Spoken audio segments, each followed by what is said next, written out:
shit like that. Censor. We're gonna have to censor this. Good Because evening, that's everyone. content. That is content. Danny has Preston returned. sends me live in the middle of a sentence all the damn time. Danny- And John, after foreshadowing that shit, Preston waited for him. Danny has You returned planned that better if you tried. to let us know how the commercial was. Right? It was so much fun. I've been trained on doing commercials, but I haven't actually worked on one in this role before. Yeah. So it was super cool. It was a lot of like keeping track of time because we only had a certain number of seconds for every spot. So we need to make sure that all the footage would actually add up to the right length. Yeah.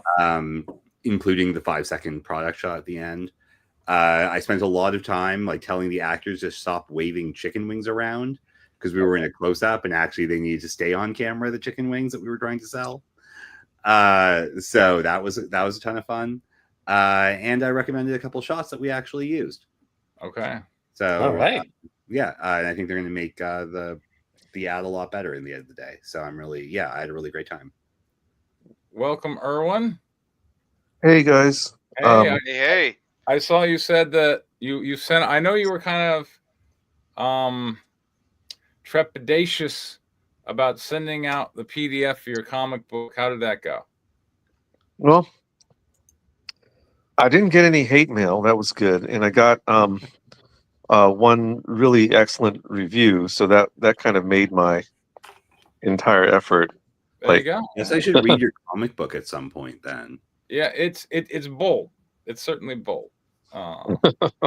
Okay. Is it bold like everything's a zombie movie bold, or like we have the same character in 7 different alternate timelines on subsequent pages bold? No, I mean like all the text is bold. Like, or is it literally written in boldface? No, like well, Erwin's here. Erwin, I don't have to dark describe rose Erwin's work for Erwin. Erwin can describe Erwin's work. Go ahead, Erwin. I mean, I did pay for it. I didn't hold anything. I held some things back just because my artist got a little gratuitous with some of the artwork, and I just said, you can't show this much. But yeah, other than that, I didn't hold anything back. And so the book's tasteful. I wouldn't say that. I see. Is it in art? Yeah, it is. Is it an art? So you're marketing. I can't trust you. Preston, is it in art? Having skimmed through it, there's some non-con in it. So I can imagine you want to be more tasteful when it comes to doing that and not being too explicit. So that would be my guess, what Erwin's alluding to. So it's probably in art.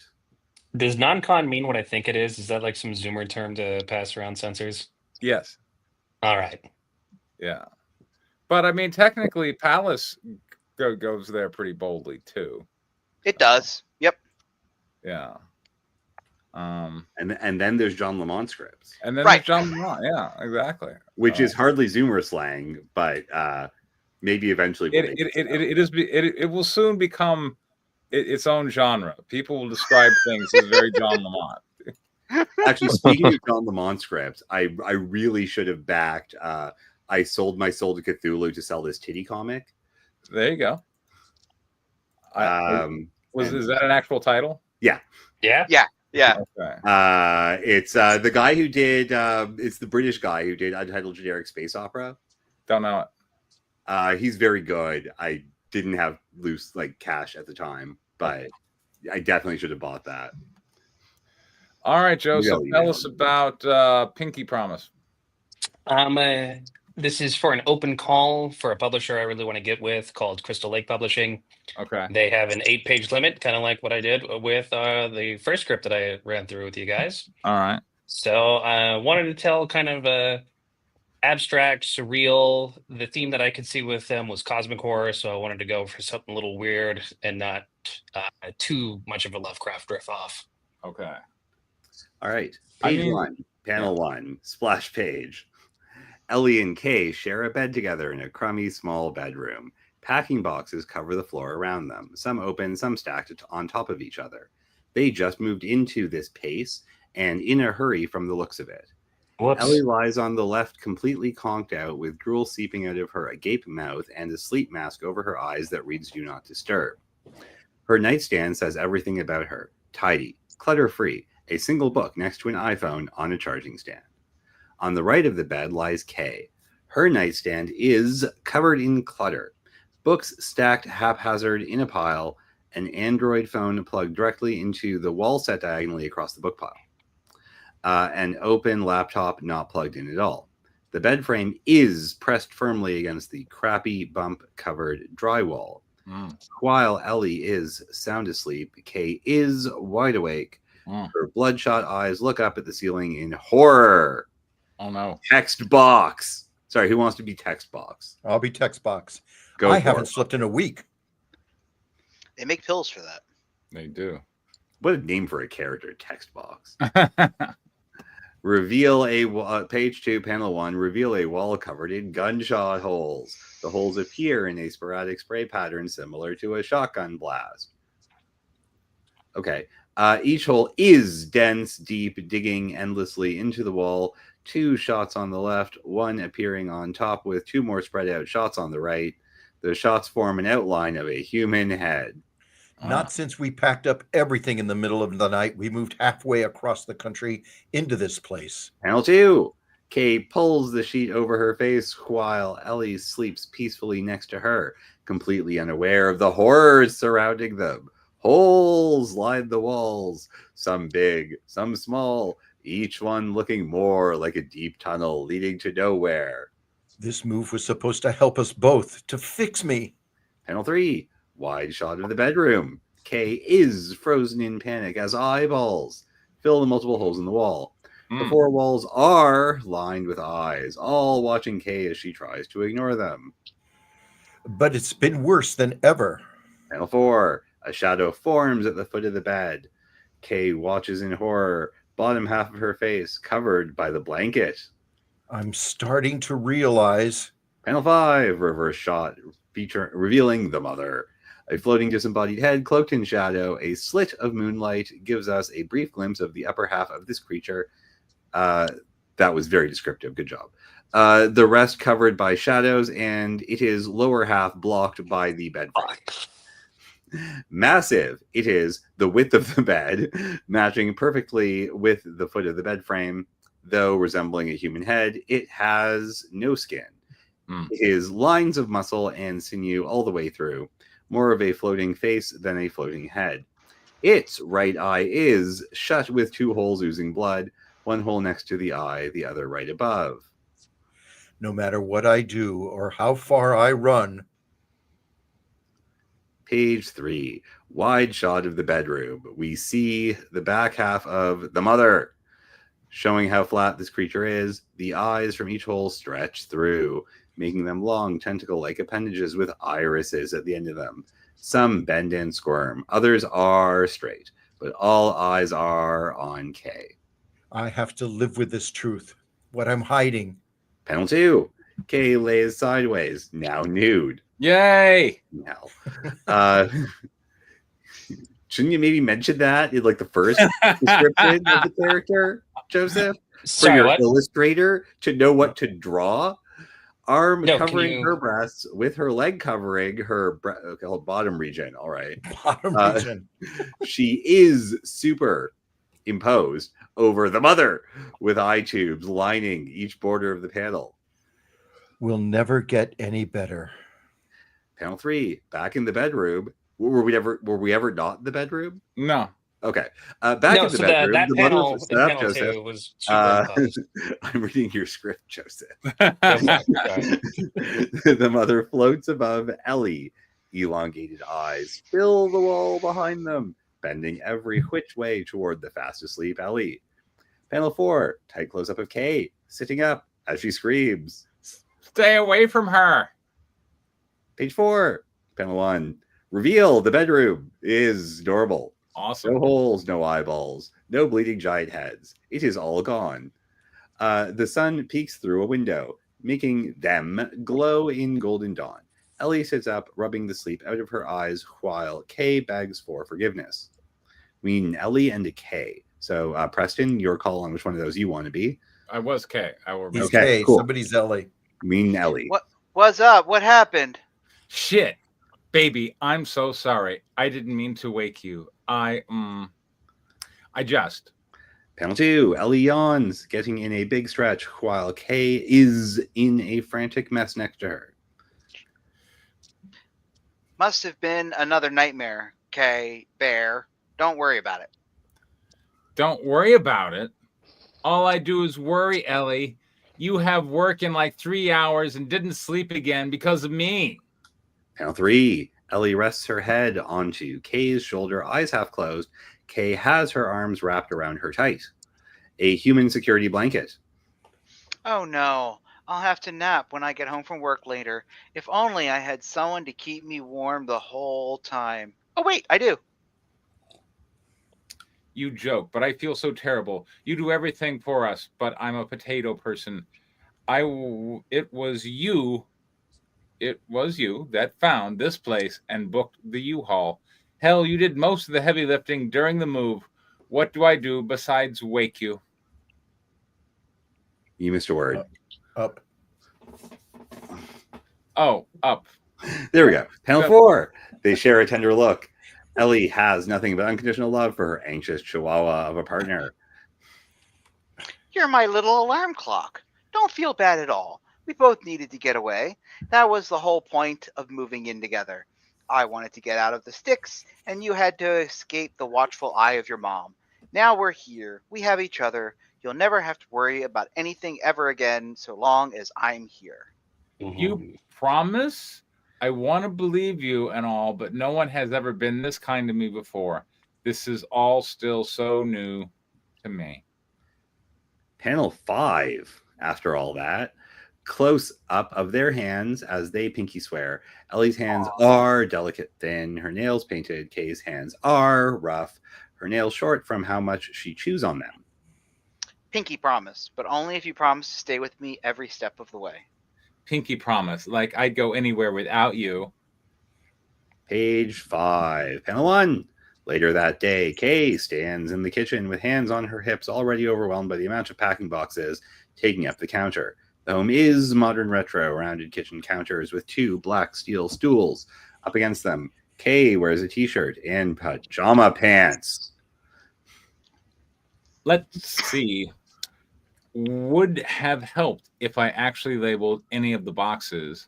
A note for next time we move in the middle of the night. Text box. Later that day. There we go. Panel 2, Kay lifts the box while still talking to herself. Hello, little box. Please be kitchen stuff. Panel 3, Kay drops the box as she looks at something off panel in fright. No. Panel 4, reveal the kitchen counter is covered in holes. Oh no. Each one looking like the gunshots from page 1. Holes line the floor. They line the counter. They line every visible inch of the kitchen. Some overlap each other. Some are tiny. Some are so large they look like bottomless pits.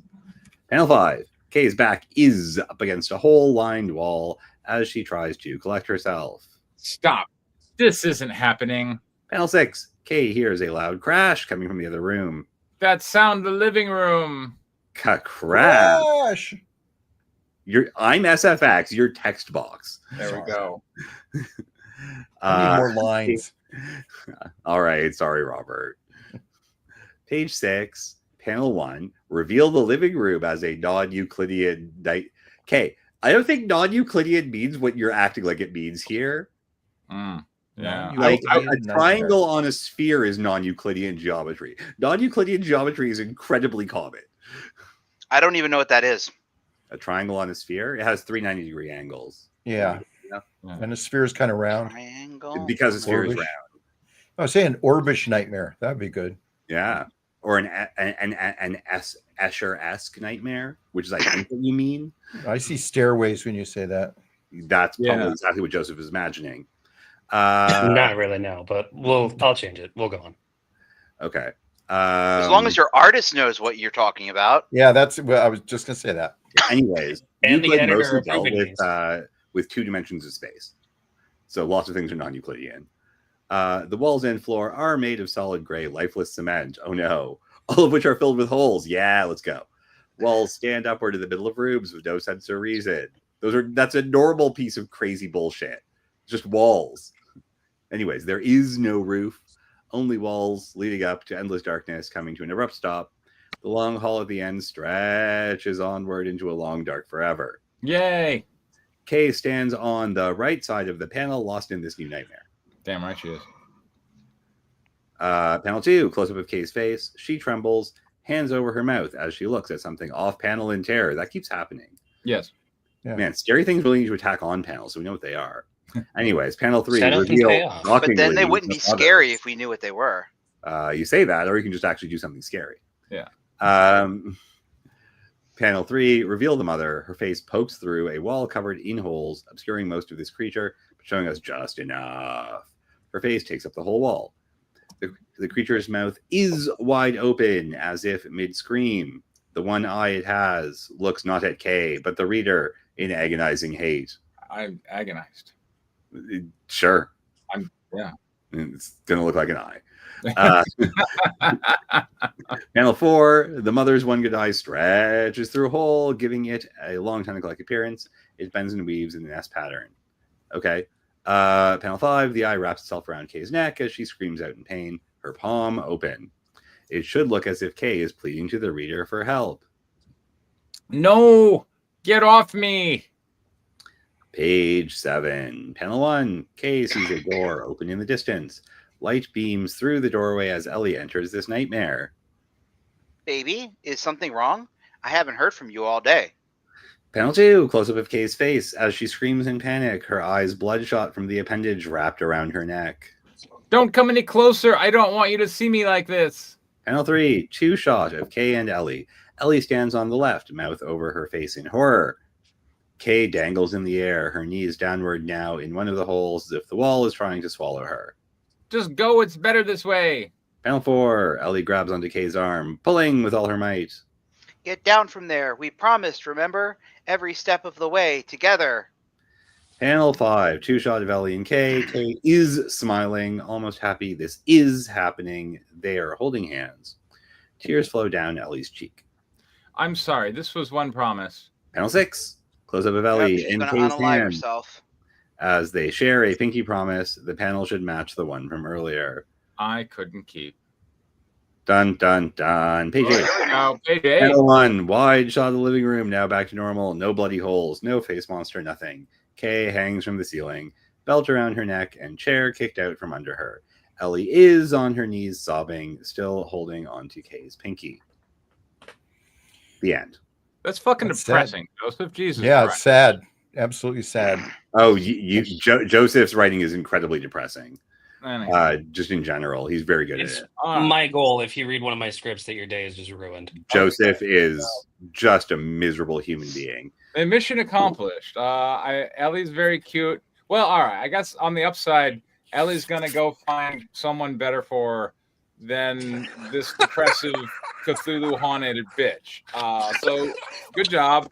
I'm pleased. That's page This 9. is If there was a very- page 9, yeah. It's I'm very 100% emotionally behind engaging. it. You know, he did a good job. So, That's all right. 2 pinky promises in 8 pages. So Yeah. not cool. 3, really. Erwin, Yeah, what do you okay. There was a whole bunch of funny holes and eyes. This will freak people out. And there was some depressing existential misery that happened. So it is vaguely Lovecraftian. Success. Thank you. Yeah, I thought it was well structured. You established the horror, you established their emotional bond. You hinted at the story leading up to this and how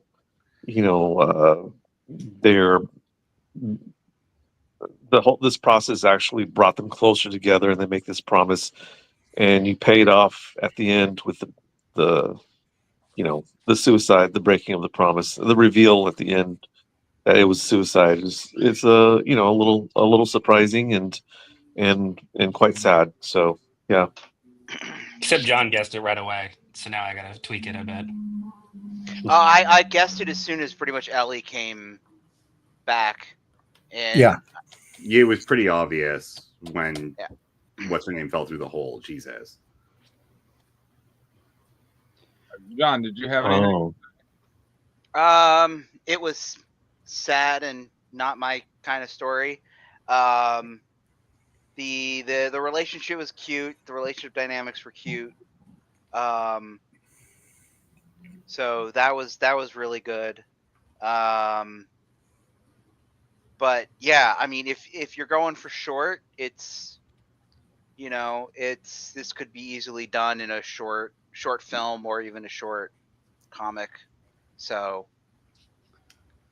yeah, I mean, you definitely told a complete story in a very limited amount of time. So Yeah, Draco, this is what a complete story looks like in 8 pages. there you go. Hey, exactly, Draco. exactly. Yeah. I'm going to go next. So it's I actually like the story. I think it progressed. Robert, you can go next. Thank you, John. Permission granted, and accepted. Robert, you should go next. Perfect. And Danny approves. Yeah, I feel fulfilled. I like that it progressed, and that's it. What happens with many of these things that I've now read, particularly in the comic arena, is they get bogged down somewhere. And I'm going to save some of that for the for the constructive. Robert, you cut out there. Oh, I felt Or some of it. is it me? Can you guys Well, hear me? it was you. You were looking funny on your screen. So I have to say that I like that it moved. I hope you got that part. I think that the All right, I think relationship something's between wrong the with two. my headphones. Can you guys hear me? I can hear you. Okay. You're Yeah, fine. I can hear you when you said you were getting Joseph didn't get too bogged down. And just Yeah. largely reminding you where you were in your train of thought Hello? while he fixes his headphones. Yeah. We can hear you. I don't think he can hear me at all. I don't think Joseph can hear anything. All right. Well, Robert was talking about how you didn't get too bogged down. Something's Are you wrong there, here. Sorry, Joseph? guys. Okay. Well, I'll just go on with the critique, and you can watch the YouTube later. It didn't get bogged down, which I find often is an issue with some of the comic things that I've had people have read here. Which Hello? is primarily my experience. Yeah, we can hear you. Yeah, we can hear you, Joseph. Okay, good. So I basically I'm saying that he's. What did I say? I had permission to talk. You Yeah, guys, I think I liked it. He's doing. I liked it, turning and I off don't care that it video. was depressing. It was foreshadowed pretty clearly from the beginning. Something bad was going to happen to this girl. Something bad started happening to this person. I'm assuming it's a lesbian relationship, and it felt very realistic to me. Sorry, lesbians, but I've seen too many, so I'll wait for the constructives. But I'm hoping he comes back. I think he's turning it off and turning it on again. He should. Gwen, what you got to say? Minutes. Hey. There we you heard go. all that, Joseph? I heard a little bit of Robert talking, and then it just cut out completely. Well, that's and was everything mostly crashed. Robert talking.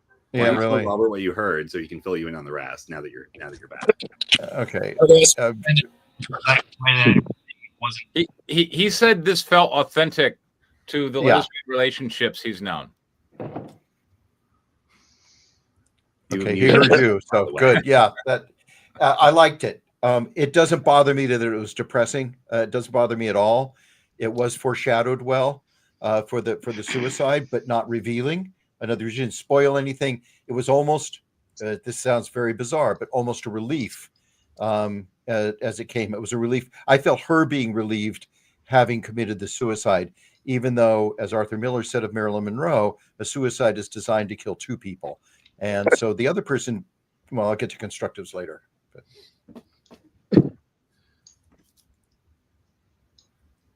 Okay, well, I think that's been all of us. Has everyone gone? Okay. Yeah.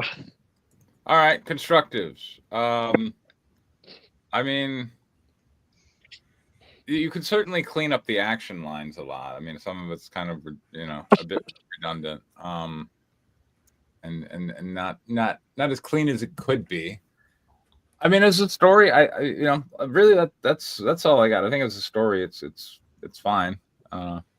For very sad, depressing story, John. Yeah, I mean, if you're so like, it's one of the reasons why I think I could never really pull off like short stories. Is because it's easy to do something like, I should say easy because it's never. I always, shorts are always hard. And I'm always in awe of people that can pull it off. But it usually, one of the things that I don't like about shorts is that they tend to have these kind of emotional hooks because, again, they're trying to get you engaged really, really, really quick. And one thing that gets people really, really engaged is these depressing type of stories, which, I don't know. To me, life is depressing and hard enough. And maybe it's just where I'm at in my life right now. I try not to media that is more depressing without any kind of heart to it, and I don't feel like there's any kind of heart to this. It's like it's very all misery, and Robert will probably talk more about this in his Marilyn Monroe quote. But yeah, like, I mean, yeah, she's suffering, but she is now heaped suffering onto this person that was trying to help her. And but of course, you can't tell this story of her overcoming this depression in 8 pages. Like, that's a lot harder to do because, again, that's not realistic, and that wouldn't really have the same emotion because you can't do that. You know, it's easy to do somebody spiraling out of control to this kind of an end short, because once people pass that precipice, that's a very, very short step to a long drop. Whereas moving back away from that is not a short step. It's a very, very long step that takes people decades to get over. So I understand. That's where I'm saying, like, it kind of gets, you can't do that in 8 pages is my point. Which, I don't know. I'm probably rambling now, so I'll stop.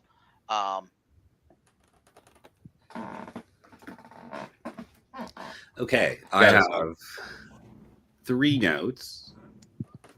I've got a structural note and a thematic note and I guess a story note. Okay, structurally, I think you overcorrected slightly. You have taken an 8-page limit and written a 5.5-page story and sort of stretched it out. Not very much happens in the first few pages. Nothing. And you don't really introduce your characters until like page 3 or 4. And that's 3 pages of very valuable real estate that could establish the background, explain any of this stuff, show one of the characters not mining the holes and just unpacking or whatever, right? And then the other one being really worried about them or something. You kind of introduce the relationship with a lot of, as you know, dialogue bunched up all on the same page, essentially. And then some more stuff happens to our protagonist, and then she dies. So, yeah. Thematically, firstly, you're wearing your Junji Ito on your sleeve. Hmm? So you did there. It's very you. I met Joseph at a TCAF where Junji Ito was actually one of the guests. Which is the reason why I went. And obviously he loves holes. This is way reminiscent of holes in a slightly problematic way because it doesn't do anything really interesting with it. I don't think it's very Lovecraftian either. Cosmic horror is about, the fundamental lack of caring of the universe and our existential desire to give a fuck about that, or our insanity about it. This is basically a story about someone who's just schizophrenic and kills herself. Yeah. So again, those 4 pages of real estate you kind of didn't spend enough time with. Could have been where we start addressing, an attempt to struggle against the fundamental lack of caring of the universe. right? Like show an attempt or like a desire that gets like stopped or whatever. We don't know what they're running from. We don't know what the mother is. We never even see the whole mother. Yeah, on purpose. And you know, and we don't know why there's a thing about holes. We don't know where the shotgun blast came from. Super weird. So addressing any of that, or having just be like an actual literal monster that, you know, would drive someone insane. Like you that would be more Lovecraftian, right? And I know Cthulhu Mythos stuff is like its own subgenre now, and no one actually reads Lovecraft or gets him. But like, I think people still do read Lovecraft and kind of get him. So yeah, I think thematically it might need a bit more to like fit into a Lovecrafty anthology. So it's not really a Lovecraftian anthology. It's definitely more cosmic horror, just weird fiction in general. Yeah. So I mean, it's successfully weird fiction. I don't know if it's cosmic horror because again, I wouldn't call it cosmic horror. This one, no. Yeah. But that's not so what it's just a depressing short story that looks cool, which is fine. And then yeah, in terms of story, like our characters are so passive. Yep. Like no one wants anything. No one. Laconic. Yeah, there's nothing that's like particularly charming about them. They're just there. Right. So like give us details, give us someone like drinking a glass full of spiders, give us like something weird, have them do stuff. And watching the characters do something with each other, I think will solve a whole bunch of your problems, honestly. Like and yeah, so that's pretty much it. Like there's a beginning, middle, and end, but I don't know if there's like a hope, an attempt, and a resolution, which are sort of the fundamental features of story. Right. So sorry if I took a bunch of your stuff there, Robert. Yeah, well, I agree with a significant amount. You brought up one thing that I was going to bring up. I want to go into a little bit further about the shotgun. There's always three questions I have about any time a gun is used. Why is it used? Where is it used? And who used it? None of that was there. So it's just a shotgun. Could be anything. Just have the holes. Holes are weird enough as it is. Why the fuck are holes there? Let everybody wonder about it. Are they time worms boring their way into this person's consciousness? Just things like that. And not that I want to write your story, but just there's no need for a gun. You use the gun to make the holes. Just make the holes. It's weird enough as it is. The other part that Danny brought up was they kind of lacked motivation. And the way I'm going to describe that is in the dialogue. They talked at each other. They weren't engaged and responsive with each other. I would like to see that change so that there's a relationship that's represented by the dialogue. One responding to the other. The other thing structurally, when she's unpacking the boxes, that to me seemed like first of all, it's metaphorical, it's allegorical. Why isn't something happening there? And it's a perfect opportunity, again, going back to something Danny mentioned. What are they doing together? What do they do together? Well, they could unpack the boxes together. And the one could unpack the box perfectly. Plates come out, stacks them up, puts them away, unwraps things perfectly. The other person picks things up and it crumbles in her hand or it falls away. There's a scene in an old Roman Polanski film called Repulsion where this woman basically hates herself and she looks in a mirror and the mirror just bursts and explodes, reflecting her hate. That kind of thing could be represented in the things she's taking out of the boxes, but putting them in the same panel where one person, even like with a diagonal across the panel, have one person unpacking the stuff and it's all fine, putting away, and the other person is doing it and it's all crumbling in her hands. That's their life falling apart or her life falling apart. That kind of visual description is what I think it lacked. And again, I think John mentioned this, or Preston maybe, the descriptions are overwrought for the artist. I think you need to really be a little clearer in what you want to see in that panel, rather than kind of like expressing some of the feelings that you did in a very kind of complex and disorganized way. That's my feeling when I saw it. I had my own imagination was going off on what I think they should see rather than what you wanted me to see. That was my first clue as to where that is. And again, I talked about the motivation. That's it for me for this. Oh no, one more thing. When she's doing the dream in the very beginning, my vision of it was it would be monochromatic, except for one bright color, whatever that color represented and what it meant, but something that would make the images extremely bold. But that's a 2-panel treatment, and then it goes away unless it's at the very end where she's hung herself, and you go and you revert back to that dark place from her dreams to the suicide. I just would like to see more visual transitions being described rather than, place settings or mise en scene, that kind of thing. No, Robert reminded me of some other note I have, but I'm going to save that till the end because it's structural stuff. Okay. Thank you, Robert. Joseph, I'm not sure if I missed it. Why does she commit suicide? there's a lot of symbolism in this that I feel like I failed to get across, and my fault for not touching up on it too much. The overall hidden story that I want to have on here is that the gunshots represent a time when she shot at her mom and killed her, and that is the monster that's haunting her.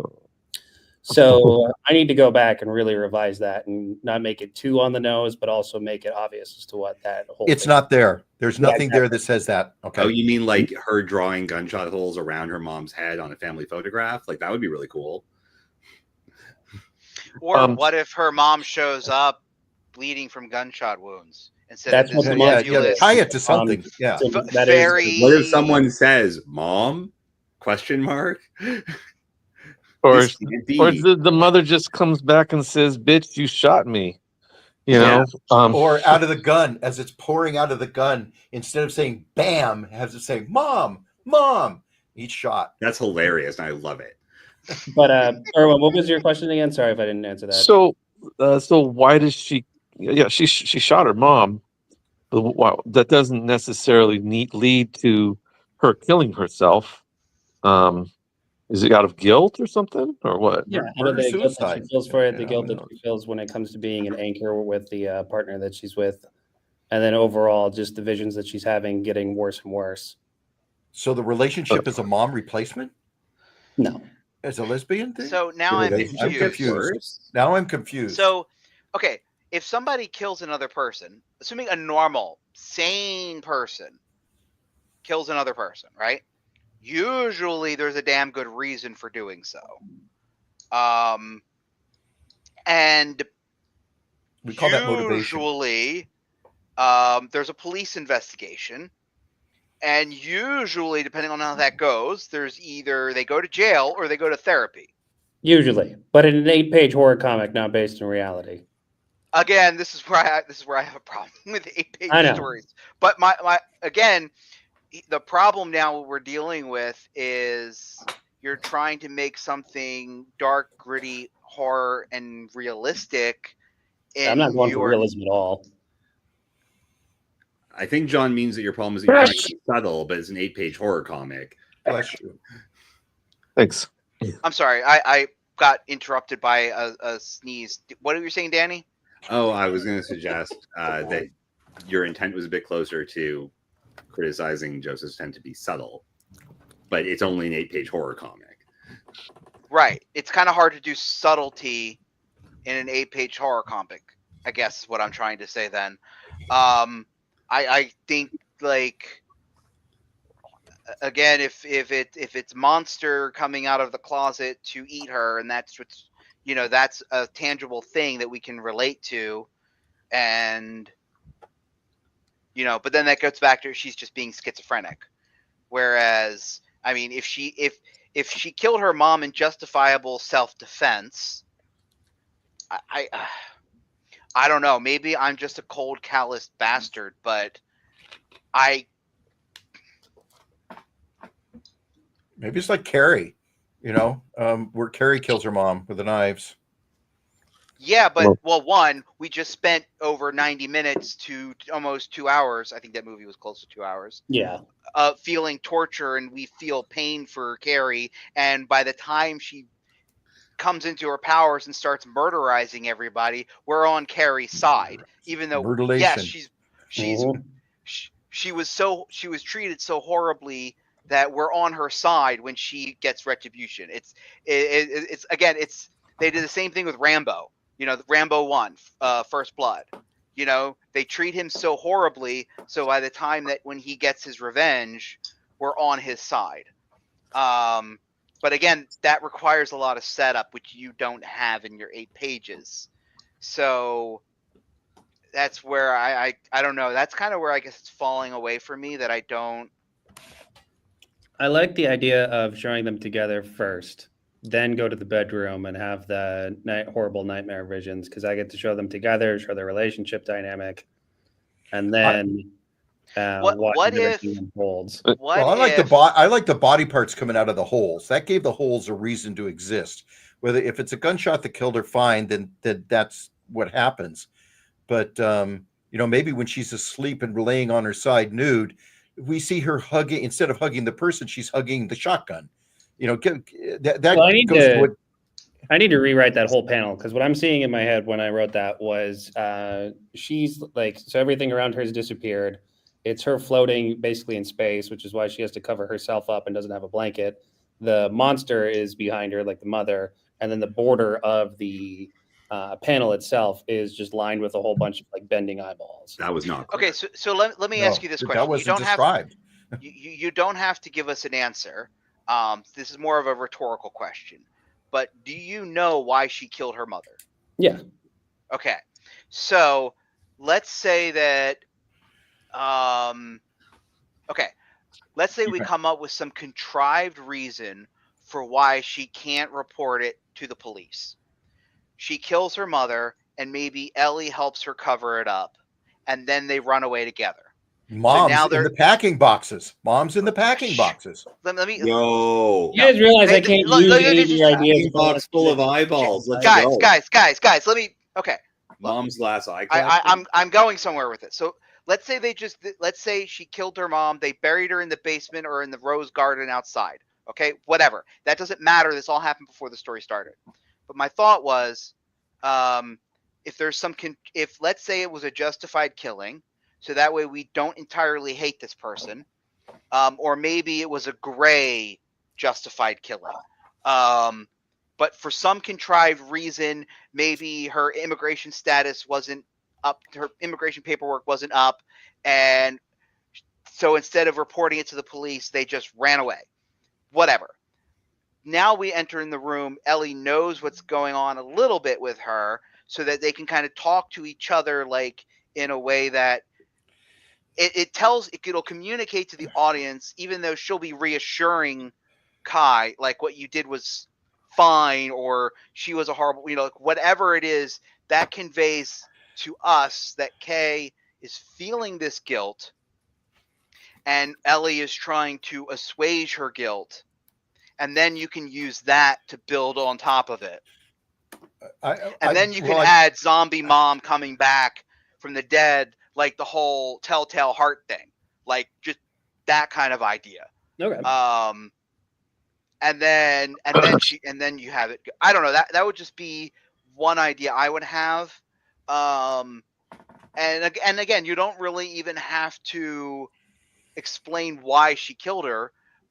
Just make it so that like we know that she was bad, and maybe she wasn't all that bad, but I don't know. And then there's some other, as I said, some contrived reason why she can't go to the cops. It might be easier to come up with a contrived reason for why they can't go to the cops, and then just have Ellie in on it in kind of like an accessory after the fact.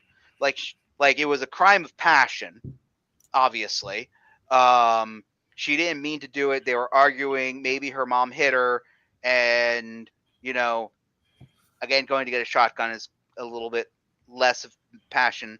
But like, let's say it was crime of passion, and then Ellie comes over, sees her, and then it's like, holy crap, what happened? And then, as I said, they bury her in the walls or under the rose garden, and then they flee town, and now they're shacking up in this hotel room, and they're on the run. I mean, because she doesn't even have to go to work. Ellie could just go get pizza. She could go get ice from the ice maker on, across the motel lot. So, like, you could have them just be on the run, running from the police. I think there's ample motivation to feel sympathy for her. She's suffering from these horrible nightmares, and she relieves it by killing herself. That's a straight line of sympathy. And if that can be enhanced, which would be improved by the panel's descriptions and the dialogue, I think that's a straight enough line to have it happen in 8 pages. Is that she's suffering, her relief is the suicide. That's it. Well, we got that, but that's very depressing. Okay with not explaining everything, because I would want to have somebody go, "What the fuck did I just read?" and then like tweet about it or post about it somewhere and spark discussion somewhere. I don't have to justify why she committed suicide. I just have to know that she felt bad about it. We don't always understand why somebody does something, but we understand the results of it. I feel like the pinky swear should be resisted a bit more by Kay, right? I mean, because I feel like she kind of goes over with it pretty easy. Like, you pinky swear with me, sure, but it should be like, if she's really like thinking about offing herself, then there should be more avoidance, more resistance. What's at stake is what you're saying. What's at stake? Yeah. So. Yeah, I mean, you've got the basics there, right? You've got, the conflict is between the pinky swear and the desire for suicide. Yeah. So those two things you've got to embellish on more. You've only got 8 pages, but you've got the two basic things that are in conflict. And I need to know why she's killing herself, because otherwise the conflict is not that interesting to me. Like, oh, she made a pinky swear that she's gonna always be there for Ellie or whatever her name is, Elle. But then she just kills herself for no reason. Like, oh, well, she's having delusions or something. So, how I need it to be deeper. I need it to be in direct conflict. I need to see the conflict between her desire for suicide and her love for her girlfriend. It's future versus exactly the future. The pinky swear ensures a future. How can she do the pinky swear and cheat her out of that future? I mean, that's the contrast that I see. But the title of the thing is pinky swear. It's got to be more important, like Preston said. I think you could show more stuff. First of all, of course, you can have more panels, and I think you can also show stuff in the background. Like, backstory can be shown in the background of panels. I think, especially if you've got a character whose mind is constantly wandering, right? You could show a shotgun blast, killing the mother in the background as they're talking about something that is either related or unrelated to that murder, But I think we need to see that, I think as a comic book in this medium, I think it's best for that to be seen. My main problem with this work at this point is that it felt too generic, and it didn't feel like much of an experience for me. I watched about 10 or 12 shorts over the weekend. I was at the short films. I was at the Austin Asian American Film Festival, and I could see the workings of the festival organizers, right? Because they know that shorts tend to be pretty bland. Like, 90 out of 100 shorts are pretty bland, pretty predictable, and you don't feel like you went through much. So biggest mistake when I used to write shorts all the time was I was writing a scene of a movie and not a real story. Mm-hmm. I mean, and in film, I think you can get away with that a little bit more. There was one short that was essentially a mother visiting her son on death row in a third world, I think, Islamic nation, and you know, he's like, you know, well, you know, it's going to be another fake execution this time, Mom. You know, because they'll like act like they're going to execute you, but they don't actually execute you. And she's, you know, and she starts crying, and then, you know, and then it turns, and she's like, here, eat this, you know, eat your so-called last meal or whatever. And he starts eating it. It turns out there's some sort of something in the food that like kills him, you know, and he falls to the floor, dead and stuff.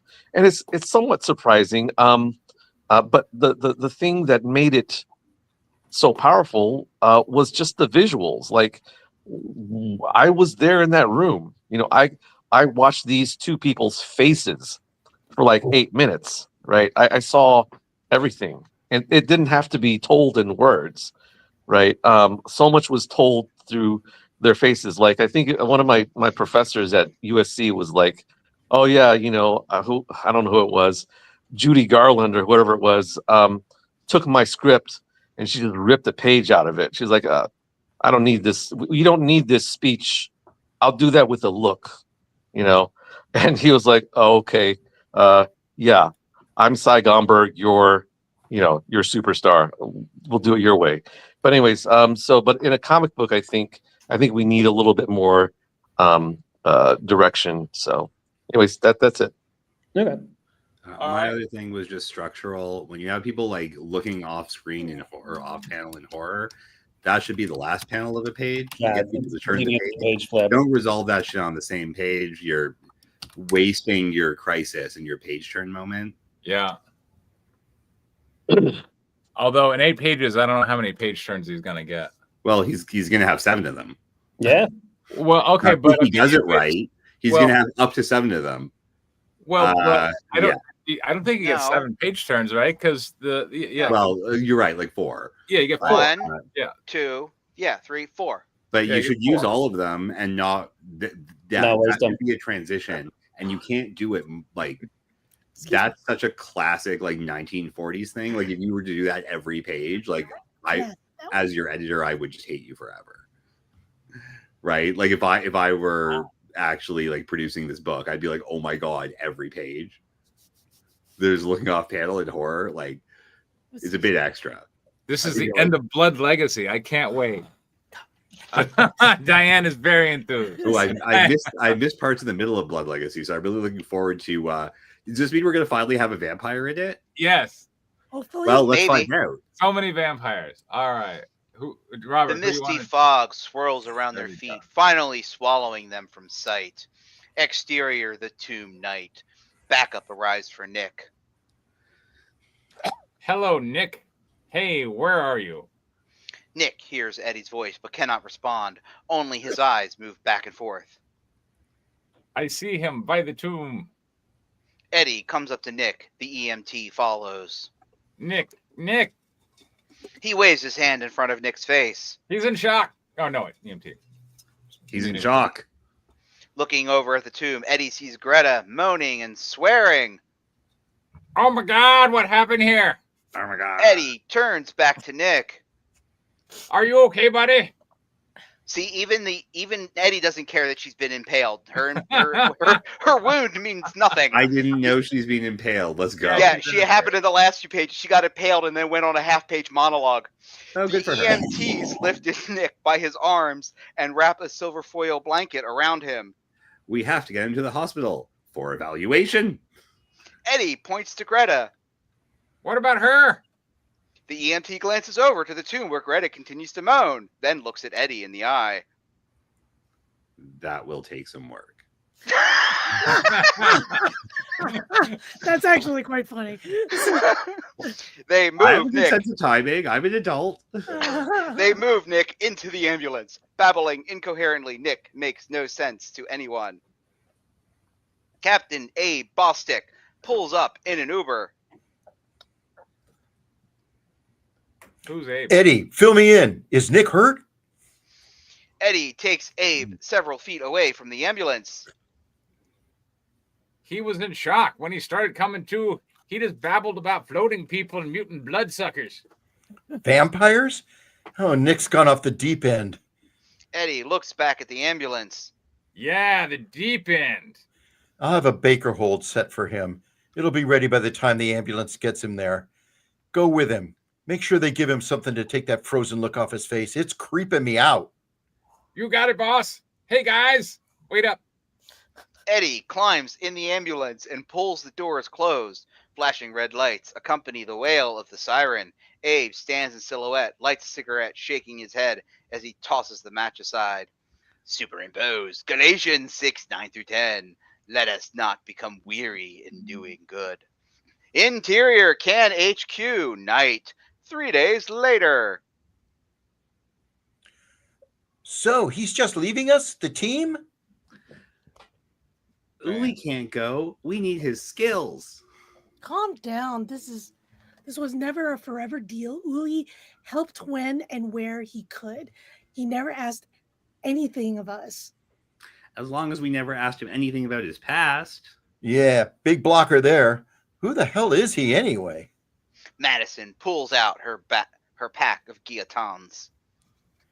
2 left. The liquor store is out of these. Damn it. Ulysses enters. Oh, he's Ulysses now. Uh-oh.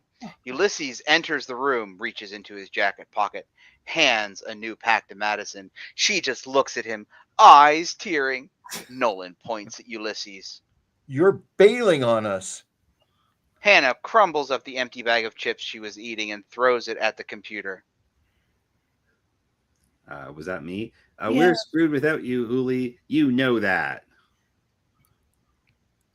Somebody be Ulysses. Joseph, here's your chance for Madison, stardom. stop crying. Nolan, Hannah, stop putting yourselves down. Don't underestimate the powers you have. You all did the work. You all took the risks. And you all are still here. I expect you to continue your good works. It is your mission. Make the world aware of the danger climate change represents. Joseph, I feel like he should be a bit more Walken-esque. I don't know if I can do a good walk-in. Ulysses strikes a serious tone. Oh man, I can't do a walk-in impression. Let me do it. Let me do I it. have my it comes out as Foghorn Leghorn. I have my mission too. It is. It is. That's fine. Keep it up. Keep it up. Keep it up. You got this. Mine and mine alone. I must go. The team will survive. The team. Oh no! The team will survive. It will survive because of what you have done and what you will do. Tonight, I must board the. Oh no! Carpathian princess under the cover of darkness. It requires your best effort, and it is your last mission with me. Ulysses looks at each of them. I need your help. Are you with me? Can you help me as I helped you? Wait, Hannah and Nolan look at each other. Hold on. Wasn't the Carpathian Princess like literally scene 1? Have we not gotten past scene 1 different ship. 95 pages? Different ship. Is scene 1 the end of the movie? Merciful Seas was the first ship. Hannah and Nolan look at each other. Madison, tears running down her face, looks at Ulysses. Why is she I crying? am with you. She loved him. Whatever. He stands. Hannah stands. Hannah. Me too. Madison And jumps me into too. Ulysses' arms. Me too. I'm with you. I had the container taken to the cargo docks. Everything, all the furniture you had is in there, including the extra coffin. Say, why did you need... Madison interrupts. Thanks, Nolan. Thanks. Ulysses smiles, revealing the lightest glimpse of his canine fangs. That's the first time. That's the first time. They smile in return. Nolan whimpers a bit, choking back tears. Hannah turns away, head buried in her hands. I'll miss you, Uli. Madison looks at Ulysses and then back at the You team. only killed like 3 people. That's you. But he killed that many people? No. Yeah, he killed a No. couple. Greta got impaled. She gave a speech, and the EMTs don't even act like her wound was all that serious. No. She's So not dead. actually, Ulysses killed 0 people. Pretty much. Ulysses, the vampire. killed 0 people. He Well, we'll get mind to that fucked somebody fast. to walk out a window. He killed one person. Yeah. Man, Okay. 4 a.m. at the dock. We'll take a van and our things. Just the basics. We're moving on from here. 4 a.m. Superimpose Mark 534. Go in peace and be freed from your suffering. Oh, I was refrain. Interior hospital early the next morning. Eddie nods to the night nurse and enters Nick's hospital room. He gently touches Nick's shoulders. who's Eddie? You're right. Hey, buddy. The hold is over. Doc says you're good to go. Nick appears groggy, but aware enough to realize he can check out of the mental ward. Nick looks down at the bandage covering where the IV was inserted. A circle of fresh blood marks the exact spot. He dresses quickly, barely tucking in his dress shirt and letting his tie hang loose. These are the same clothes he checked in with 3 days ago.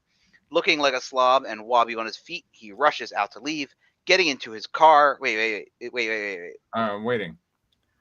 When did he go outside? Is his car inside his hospital room? Yes. Getting into his car, which is inside his hospital room, Nick confronts Eddie.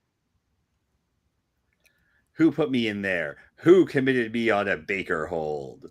Eddie doesn't hesitate. Abe ordered it. Eddie quickly adds, And I think he was right. For your own good, the doctor said you were way out there, buddy. 2 days of babbling. The EMT gave you midazolam. I came, but you were totally zonked out. I mean, dead to the world. Dead is what I feel like right now. What happened to Skogman? I remember his voice now. Eddie laughs. A damn miracle. All those upside down crucifixes missed her vital organs, just flesh wounds. They released her yesterday. She lawyered up and won't say a word about what happened. Not sure about a connection with the tomb, though. There was nothing in the crypt. And what about that Uli character and Bathory the terrorist? Eddie pauses, takes a slight nervous look over to Nick. Well, Nick Bathory. Well, there's no trace of her or the van they stole. Actually, no evidence she was at the scene. The only shoe prints at the scene were the professor's and yours. There is silence between the two. Sight of the professor impaled, that would shock the hell out of anybody. That wasn't it. That guy, the illegal immigrant, did something to me, a dust or some hypnotic trick. Shit, I don't know. I still feel weird from the drugs. The police radio in the car crackles. There is a car, though, in the room. Oh, my God. Just right inside the hospital. Ordering. I mean, we haven't seen the slug change. They were definitely inside the room. Joseph, do police radio. Maybe it's like a drive. Sighting at cargo docks, possible ID on terrorist Madison Bathory and 2 others. Approach with caution. Let's go. It's 4 a.m, Nick. You need to go home. Then why did you drive a car into his hotel room? Hospital room. Whatever, now. Though actually, he came here in an ambulance. How did his car get to the parking lot? Acts 20, it's all 37. drive-through. It's America. That's my logic. You know what? Sorrowing most of all for the world which he spoke, that they should see his face no more, and they accompanied him unto the ship. Are they going to accompany someone onto a ship in this next scene, Robert? Exterior Manatee shipping dock, 4 a.m. No, that wasn't on the nose at all. Madison, Nolan, and Hannah stand on the dock. The Carpathian princess blows its horn as it leaves. The 3 team members watch for several minutes as the ship grows smaller until its lights disappear. Madison. Did you get everything out of headquarters? Yeah, we're good to go. I left a couple of clues. Total misdirects. Maps all marked up, showing spots in North Carolina and West Virginia. Deforestation and coal. They'll take the bait. Great. They'll never look at us in Hollywood. They'll never look for us in Hollywood. The producer said he'll interview us for his documentary, keep our faces in silhouette. By the time it's released, we'll be long gone. The cloud has The arrived. cloud has arrived. We're never going to find excellent eco activists in Hollywood, California. Never. Well, that would be like a needle in a haystack. That Madison would be, yes. pulls out of the last of her guillotines. She went through the entire pack in one day. Wow. She lights up the smoked a lot. cigarette. Apparently, she lights up the cigarette with her last match, striking it with her thumb. And it's the same style. time as her last match. That is more dramatically inappropriate. The empty wrapper tossed into the quiver flow trash can, misses and falls into the dock. What an Madison- excellent eco-terrorist. Yeah. Madison climbs into the passenger seat, stepping over grocery bags stuffed with potato chips and boxes of donuts. Are they plastic grocery bags or are they those reusable kind? She picks out a jelly donut, one filled with blood red raspberry jam. Oh, yeah. Looking out over Nolan, she notices he is scratching his neck. Man, these mosquito bites are brutal. Got them last night. Only 2 bites, but they hurt bad. Madison looks at the bump, 2 parallel scars. She looks into Nolan's eyes. They are very bloodshot. Don't scratch. They'll get infected. You'll get some cream once we cross the border. Ready? The border to where? They're in Let's America. roll. Mexico.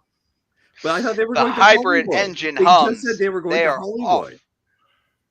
off. Or Canada, but I was thinking Mexico since they're going to LA. Why would they go to? Why would they leave U.S. to go to Mexico to come back to the U.S.? You'd have to pass two borders. Because that's what they least expect. Yeah. While being chased by immigration agents, our fucking heroes. Exterior Manatee shipping dock just before dawn. The place is crawling with ICE agents, local sheriffs, and the FBI by the time Nick and Eddie arrive. Nick walks to the end of the dock. He just stares at the bay. I wonder where they could go next. Could be anywhere. Nick pauses a moment. He faces Eddie. I swear to you, the guy floated in the air with Bathory in his arms. They could be anywhere. Eddie just looks at Nick, shaking his head. Nick, you need to stop telling that story. Nick just stares straight ahead. Eddie, I feel this is just one part of the story. As dawn breaks, the mosquitoes rise from the swampy waters. Nick swats at them. He slaps one on his arm. The crushed insect is surrounded by a ring of blood. Damn, she got me. She got me. Nick sees something on the dock. He picks up the comfort cigarette wrapper and slowly unfolds it. Guillotines. The gypsy on the label smiles, winks, and begins to slowly dance. Wait, what? Are you Clementina? Eddie walks over. What is it, Nick? Nothing. He puts the wrapper in the trash bin, making sure it's buried deep inside, like a good eco-activist. Yeah. Abe Bostick joins them on the dock. Nick, you need to rest. We'll handle it from here. Nick turns again to face Abe and Eddie. I swear. Eddie pats Nick on the shoulder. It's the Everglades, Nick. Forget it. Wait, what? The Everglades are in Florida. So again, they don't have... Also what? It's Chinatown. Buddy, this is no Chinatown. a hollow shell of himself. Nick squints at the sun just over the horizon. Yeah, the Everglades. Jesus. Fade to Fade black. to All right. black. All right. Dun, dun, dun. You guys are now This film did not relieved of deserve the a Chinatown horrible film. task of reading a 100-page script. It wasn't a horrible task. This film did not deserve a Chinatown callback. All right, Danny. Why don't you start? It is definitely all over now, Yes. and it looks like stuff happens. All the good guys got saved at the end. Yes. All the vampires got what they wanted. Yes. No one got killed. One. I mean- No ecology was saved. Yeah. One person randomly died in an unrelated self-harm episode. And certainly I get the every claw. major scene transition had a Bible quote. Yes. So if that's what you're going for, you 100% succeeded. There you go. Erwin, what do you think?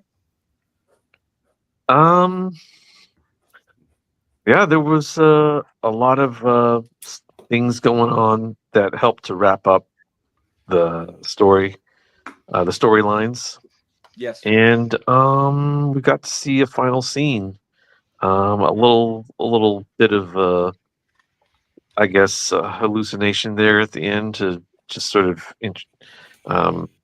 give us a clue maybe where Nick is going from here. I don't know. But yeah, it's wrapped up and ended. Joseph. I don't have the context of the whole rest of the movie, so I don't feel like I It's 10 can give you pages. any meaningful story critique or praise whatsoever. All right. But you hit the end on a script, so that's always a huge accomplishment. There you go. Diane. Jesus, Diane. It's stuff happened. Stuff happened. Miss you, Diane. I miss you too. I hope the commercial went well. And he said it went great. yeah. And so I have to say that good things. Good things. All right.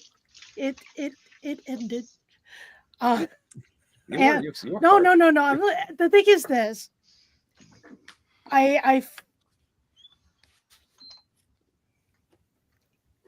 You finally revealed like everything that he is as a vampire, literally on the last 2 pages. So yay. Okay. There you go. There you go. All right. I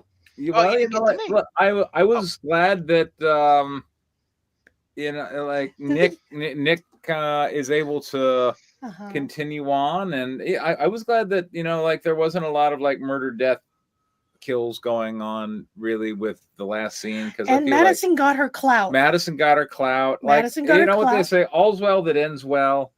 So people got what they wanted, except for Nick. And let's face it, he was never going to catch that vampire. Also, he doesn't deserve to get what he wants because he's an ICE agent. There you go. Yeah. No.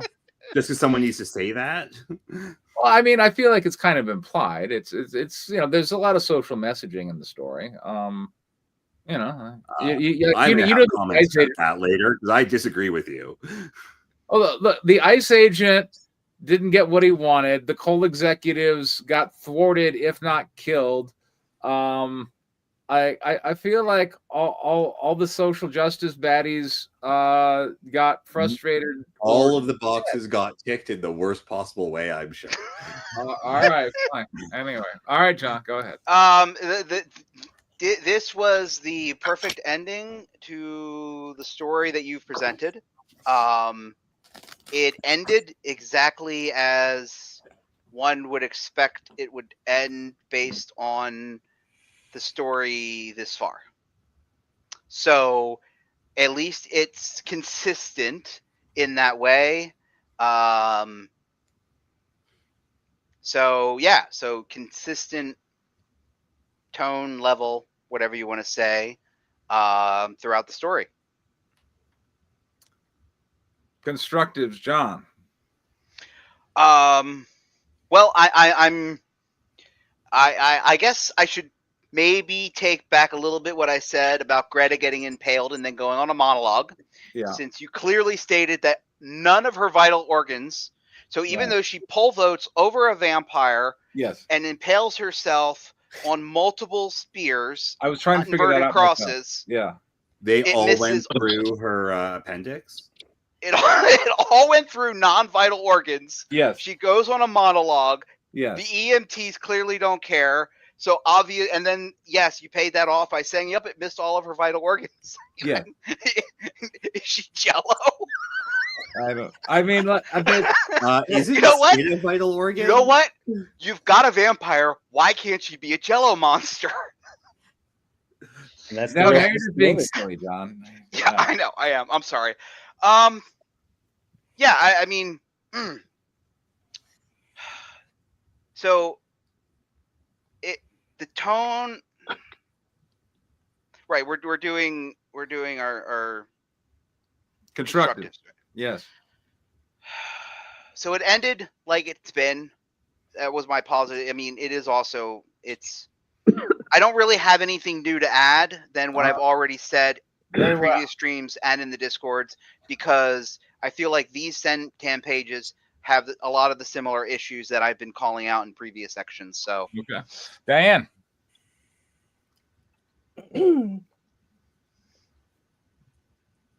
I got a lot of problems with the script, not just these 10 pages. And I agree that this is kind of the ending I kind of figured it would get. Like they kind of got what they wanted. I'm surprised that the rest of them don't die, even though they have done silly things. And you did kind of like roll it back to the environment, but that doesn't. So these people do not care about the environment at all. That they don't. They don't. Okay. They don't. They care about the clout. They want the prestige. They want the televisions. And I wish Uli would call him out on that. It's like, you were just kind of silly people, and I find you amusing. Maybe that's the reason why he's with them. Because again, this goes back to, I don't quite understand why he's with them. And I can kind of get why he wants to keep humans around so he can keep farming them and using them like cattle. But why are these particular characters the ones that he picks? That's something I never quite understood. You could add him. I can kind of understand Madison. It's the rest of them I don't quite understand, and why they are there and why are they useful. Because for the most part, they're meant to be comic sidekicks, but they don't really do anything else beyond that, other than to kind of like have a conversation and maybe they'll make the plot go forward. So, but I kind of have to go back. What I remembered when you had the flashback to him, the Roman times, all that, that's never really not really concluded or even talked about ever again. Yeah, like it's never revisited. It is never revisited. Yeah. They never, so we can't talk about his past. And why show it? Yeah. Why show it? And why tell about it if you don't need it? He could just simply exist. He could say it in dialogue, literally, like, I was this, or they could figure it out themselves in some Scooby-Doo kind of way.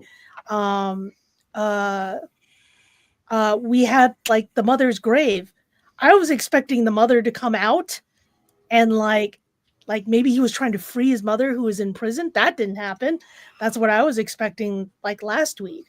But that didn't happen. He just kind of sort of talked about her and then like nothing else happened. So was he trying to bring out a rise of vampires? No. Also, again, this goes back to the fact that he went to basically a nuclear plant or an oil facility or something like that. He could have simply hypnotized these people and made them kill themselves. And then he could have solved this, or tell them to like shut down the entire nuclear plant, and that's it. And he would have saved something, I guess, or redid the entire facility. But he doesn't do that. So also the ICE agent. So he's after this one immigrant. Why is he so important? Why is this guy after this guy? When is that his mission? Like, is that was he was told to do? Because we don't know that. He's just kind of there. So What, Nick? The ICE agent. Yeah, Nick. Yeah. I mean, a while ago. Yeah. We had a lot of pages. Yeah, I don't know that you were necessarily here. I remember those pages. Yeah, he spent a lot of pages obsessively tracking down Uli. Why him? I don't know, Robert. Why him? Because he was spotted and reported by Greta at her institute. Her Haitian workers saw him, and he was following up on the fact that they believe that Madison had been the person who was importing these terrorists, and that's what he's investigating. Okay, so that sounds like a really fun movie. I'd like to watch that. Would be fun if that was the movie. So if that was the movie, and also the thing that Greta kind of, I assume she had something to do in the very beginning because I kind of forgot.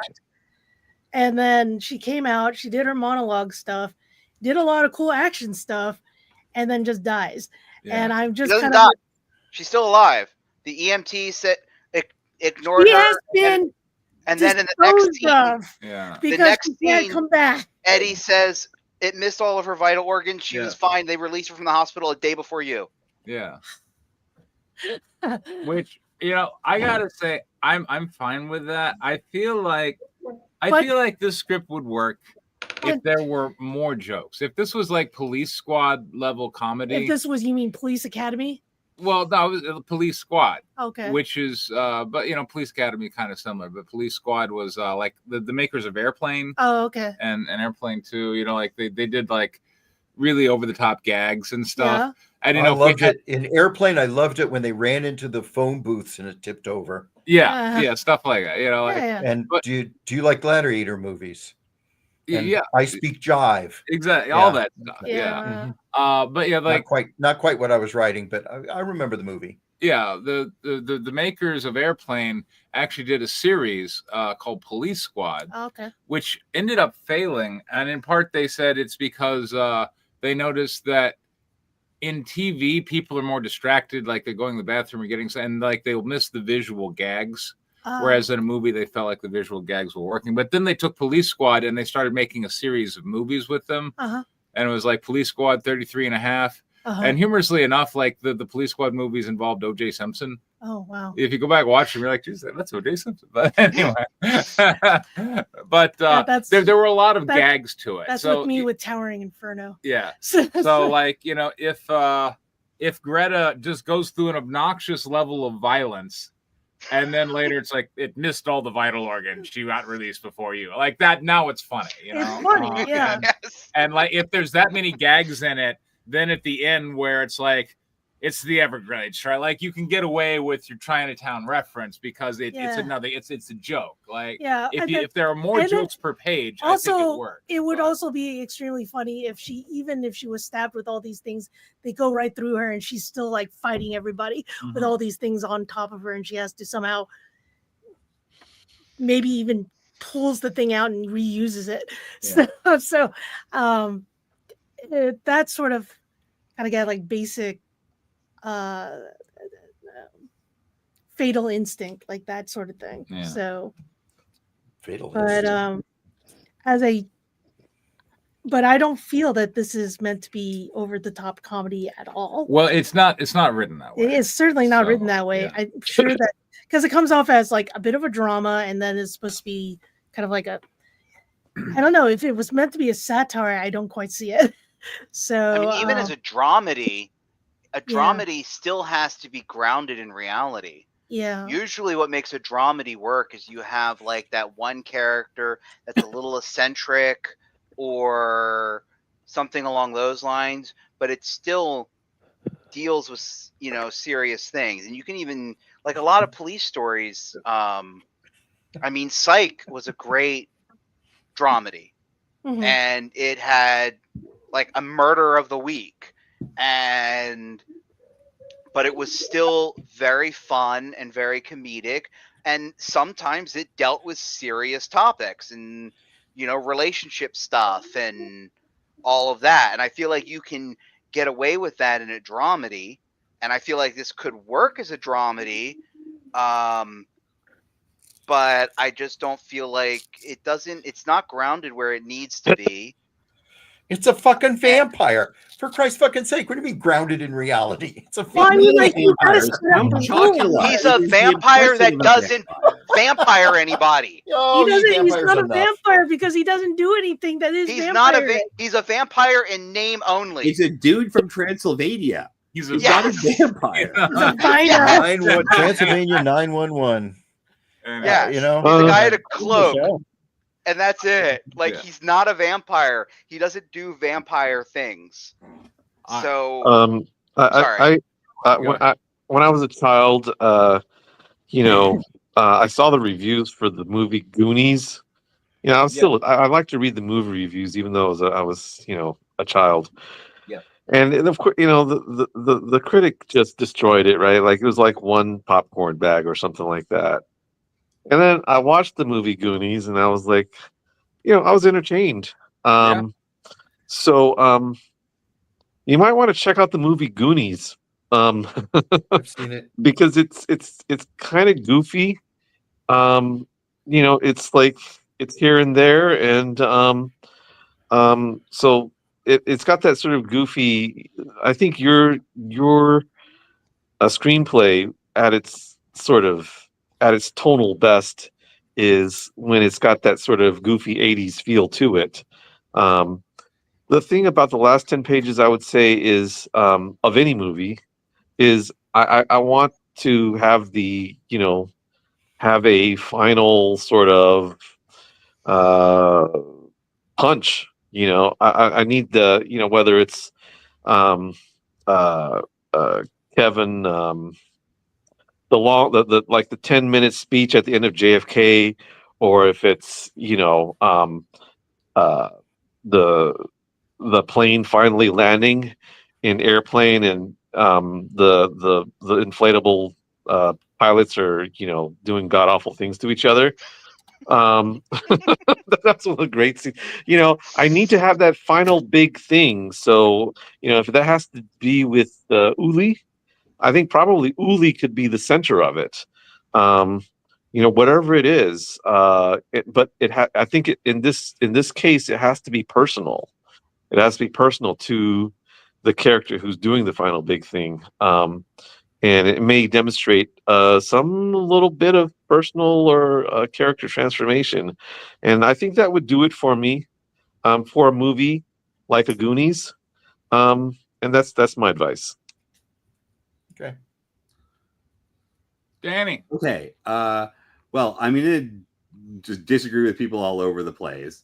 I think the best scene in this movie is like the 10 pages where you introduce Madison. That is by far the best part of this, and you should keep that and use that in something that's good. I don't see how this I is hope a to write vampire. something that's good someday. That, you know, that is my I'm goal. sorry. I'm slightly Wouldn't we all? I very much like Diane, like the I've been alive since the time of Jesus thing didn't pay off. None of the Bible quotes paid off. Remember when there was a scribing things? Yeah. That didn't pay off. What was that? I took them out. If you were trying to like write an interesting movie about a heroic ICE agent, I don't think you did that. No. If you were trying to write a movie about like actual eco-terrorists caring about the environment, I don't think you did that. If you were trying to write a movie about adults who have plans to try and execute them, I don't think you did that. If you were trying to write the Goonies, like I can kind of see that, because everyone has a very childish view of the universe, especially all of our heroes. And if you're trying to write a vampire movie, you definitely didn't do that, because a vampire didn't do anything vampire-y. That being said, I do agree with Preston. This would be better if it were funny on purpose. Or like pick one of the stories. Like, this is not a good story about Uli doing anything, because fine, I missed some bits, but it doesn't matter how much of his backstory like you tell us, because we start well into the future. So we know that none of this matters, and we know that climate change is not going to get solved by a movie. And Uli's not silly enough. Like, he, for some reason, he thinks he's in a very different movie than everybody else, and he's been in the prologue of that movie the entire time, trying desperately not to murder people and to hold in his vampiric instinct. Then why is he a vampire? How does that help anyone? He could just be immortal. He could be literally Jesus Christ hanging out not doing anything, and it still wouldn't matter who he is. Could be Highlander. Sorry? He could be Highlander. Highlander. Yeah. Yeah, that's it. This could be a Highlander movie. And then you'd be rightly criticized for not having enough sword fights. That was gonna be my I'm note, not more saying sword it's putting fights. down, because like your introduction to Madison is one of the best pieces of writing I have seen on this stream in 3 years. Oh, wow. Yeah, it was really That's high very, praise. Yeah. yeah, it was great. You're talking Like about the that- whole murdering the cow thing. Yeah, the entire it was depressing. It was personal. There were stakes. There wasn't a silly vampire. None of that went anywhere, because this ended up not really being this is a story about Madison falling in love with Count Chocula, and not about her, getting over this like Dust Bowl era depression shit. But man, that story was really good. And even when you had like, the ICE agent looking for illegal alien vampires, that's fucking hilarious. Where was that movie? Like fighting the comically evil corporate overlords, like that's fine too. You can do a good movie about that, but like our heroes like need to act like it's a heist movie and show up like with a plan and then adjust to the plan instead of just walking in or saying like they're basically 16-year-olds who could just walk into a corporate headquarters and know what notice is, which is super weird. And so all of those things are really, really distracting from like the actually quite interesting setups you keep writing. And so, which is why I bring up the Chinatown thing, because it's yet another completely different genre that this screenplay, frankly, hasn't been the whole time. Like where was this a depressing story about greed and like trying to uncover the truth in an inherently corrupt society in a situation that's going to change the fabric of that society? Well, none of that happened. I mean, I don't know if this has been in the Everglades the whole time, but like our characters are like suddenly worried about crossing an international border to go from somewhere in America to somewhere else in America. Like that's not the kind of movie that you put a Chinatown reference in. Oh, there is a Hollywood in Florida as well. Sure. So that would be a really funny reference if they all of a sudden show up in Hollywood, Florida, and they're like, "No, you idiot, we went to the wrong Hollywood." No, if they drive to Mexico, New York. I've been to like that's the thing our characters would do if you were to write a movie that were funny on purpose. And so like I don't see how this is a farce because it's not silly enough. It's certain like anyways. So this is not a noir. Nothing about this is a noir. Nick is not in a noir. He's in a farce. And you can tell he's in a farce. He's an ICE agent. Literally the only government branch that no one supports. Yeah. Right? Like even a private eye is better than that.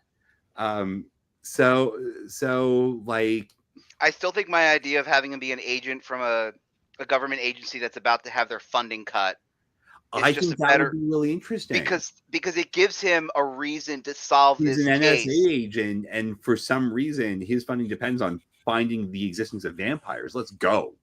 Yeah. Right. Or anything supernatural. That's Ghostbusters, but a dramedy. I want to see that. Yeah. So like, you do a lot of really interesting things in the service of very uninteresting things, which is what's very frustrating about this script. And I guess my constructive criticism is when you're writing something or revising something, when you set something off, when you set something up, like actually have an idea of how it's going to pay off. Because fundamentally, that's what's been disappointing about this the whole time, is a whole bunch of stuff is set up and none of it's paid off. And because none of it's paid off, and because so much stuff gets set up, you are inherently leaving your audience unsatisfied. If you only set up 2 things and pay them both off, you satisfied your audience more than setting up 30 things and paying off 2. And that's difficult because especially when something's very first drafty, like you don't know where it's going to go. But we're going to have this character. Here's where they pop in. Here are the 3 places where they interfere with the story and challenge our characters. And then their story ends here. Like that does work, and that is quite satisfying. That's a great way to do side characters, but you got to know where those side characters have a story that ends too. And I don't think any of that is happening here. But if you were to do that, all of these great introductions that you do would pay off in a really satisfying way, and I think people would be on board for that. All right, let's take a look at John's script. I do have to get going, so I just want to say thank you all so much for letting me be on the show. Boo. I know. Come back. I'll come back. soon. Don't worry. Keep coming back. And I'll keep buying all your comics when they come out. All right. Yay! Awesome. Thank you again. Really I got a appreciate it. Kickstarter running right now. Yeah. Sorry, what? I got a Kickstarter running right now. Link back it to me. I'll put $100 in there right now. I promise. All right. I'll hold you to it. I'm not kidding. Tell Danny how much I spent on his last Kickstarter. Anyways, There you see you guys later. Bye. All right, John. Why don't you read previously on Project L? I You don't want think me we to? should read any of this. This is just like the next batch of pages, right? Yes. No, this is how I'm introducing my pages. This is one of my 10 pages. Okay. Previously on Project Delta, nearly 36 hours ago, a group of Velgarin hackers lead by the notorious Prion hacked the Air Force One flight computers via the FBI security network, crashing the plane, killing everyone on board, including the president and 18 civilians on the ground. That was one sentence. Oh my God. FBI Deputy Assistant Director John Avalon, formerly the White Hat hacker known as Excalibur, recruits Marcus Jacoby, aka Delta, Aka Delta, from prison, currently serving a 10 years for hacking bank accounts, to help him hunt down the elusive Prion. That's not, I think, elusive, the word that you were going for. Yeah, you need. Yeah. Oh. He's not illusory. He is good at escaping. Released under the supervision of the FBI, Marcus received his second phone from a new player, Loki, who also wants Prion for reasons still unknown. Newly added in recent rewrites, Nebith is a peer-to-peer, end-to-end encrypted, decentralized chat app with public and private message boards used mostly by hackers and political dissidents. Users are anonymized into 6-digit hex codes, which his users simply call hexes. Interior Indian restaurant Day, Avalon and Marcus sit at a table as their waitress takes their order. I'll get those orders in for you. The waitress. How's April? Sorry. Oh. The waitress takes the menus, walking away. How's April? She's fine. There is an awkward silence. If you're, that's Long you're. The apostrophe there. Yeah. You are. Yeah. Yeah, you are going back to Washington. What happened to me? Yo, is that like a Fast and Furious sequel? Avalon takes out the burner smartphone. He loads an app on it, shows the screen to Marcus. White noise activated. Marcus glances around the restaurant. It is mostly empty, except for a young Indian couple on a date, a large Indian family having a massive gathering speaking loudly in Hindi, and one white family introducing their kids to curry for the first time. Avalon places the phone down on the table. The plan is what it always was. After we get Prion, you go to work for Rod's team in the Cyber Task Force. That'll still happen. We're just going to have to get Prion on our own. I might have a way to do that, but it'll mean breaking part of my contract, and I'll need assurances from you. You'll have my back if it all goes to shit. Get me Prion. I back you 1,000%.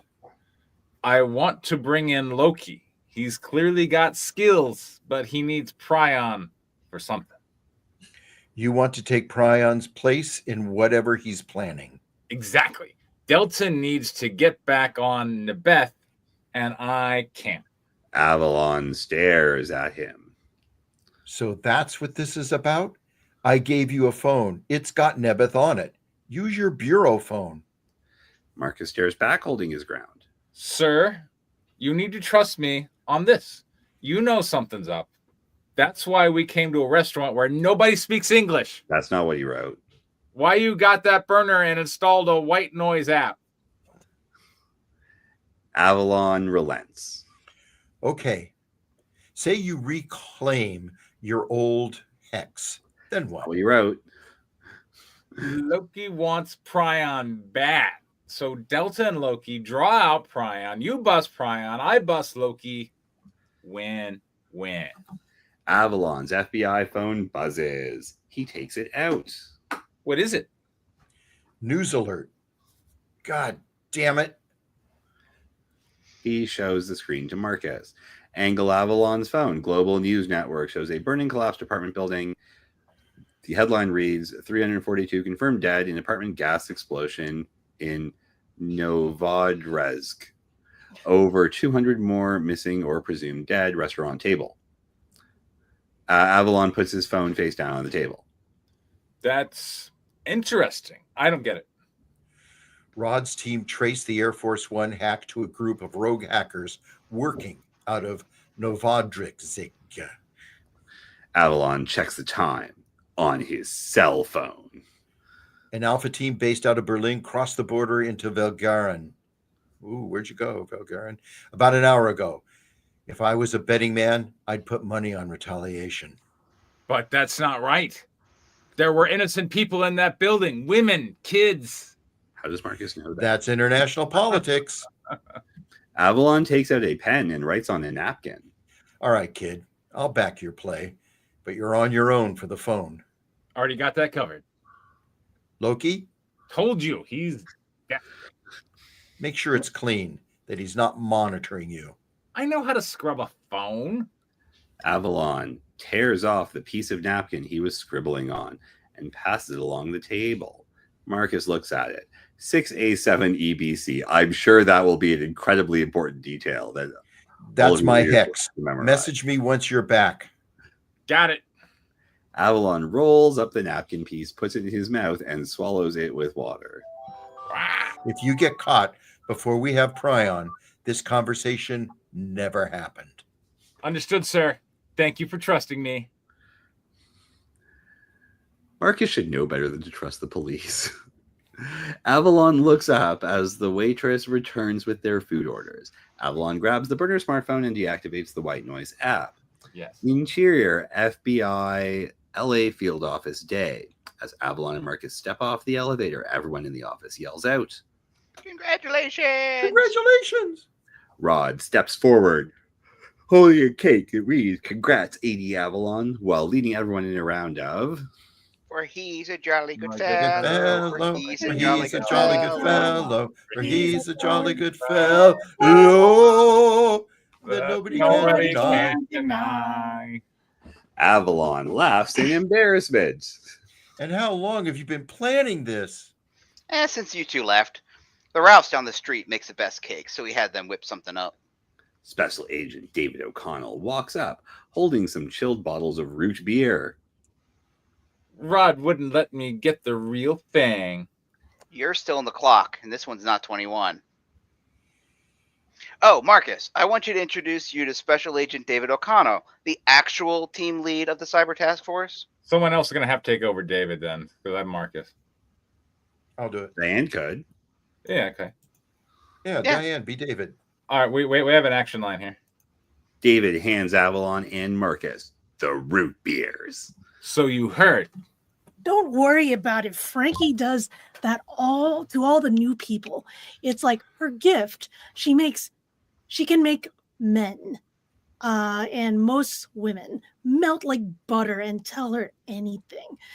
She's a professional liar. Layer. She's a professional layer. Layer. Yeah. Apparently, professional layer, thief, and forger. That's why White Collar likes her so much. David leads Marcus away from Rod and Avalon toward the rest of his team waiting. That and her gorgeous ass. So good. David pantomimes spanking. Agent Silva approaches Rod and Avalon, presenting an envelope. For you, first class, nonstop, I had to arrest a couple just to make room. Avalon arches a brow, taking the envelope. Where'd it go? I didn't know they still printed airline tickets. Anything for our new assistant director. David returns to the bosses. Sir, any words of encouragement for us lowly people in the field offices? Yeah, give us a speech for the troops. Speech. Speech. Avalon smiles. All right. Everybody hush. Our new assistant director is going to make a speech. As the room gets quiet, Avalon looks out at the agents and analysts. Many of you probably don't know, but I got my start right here in this office.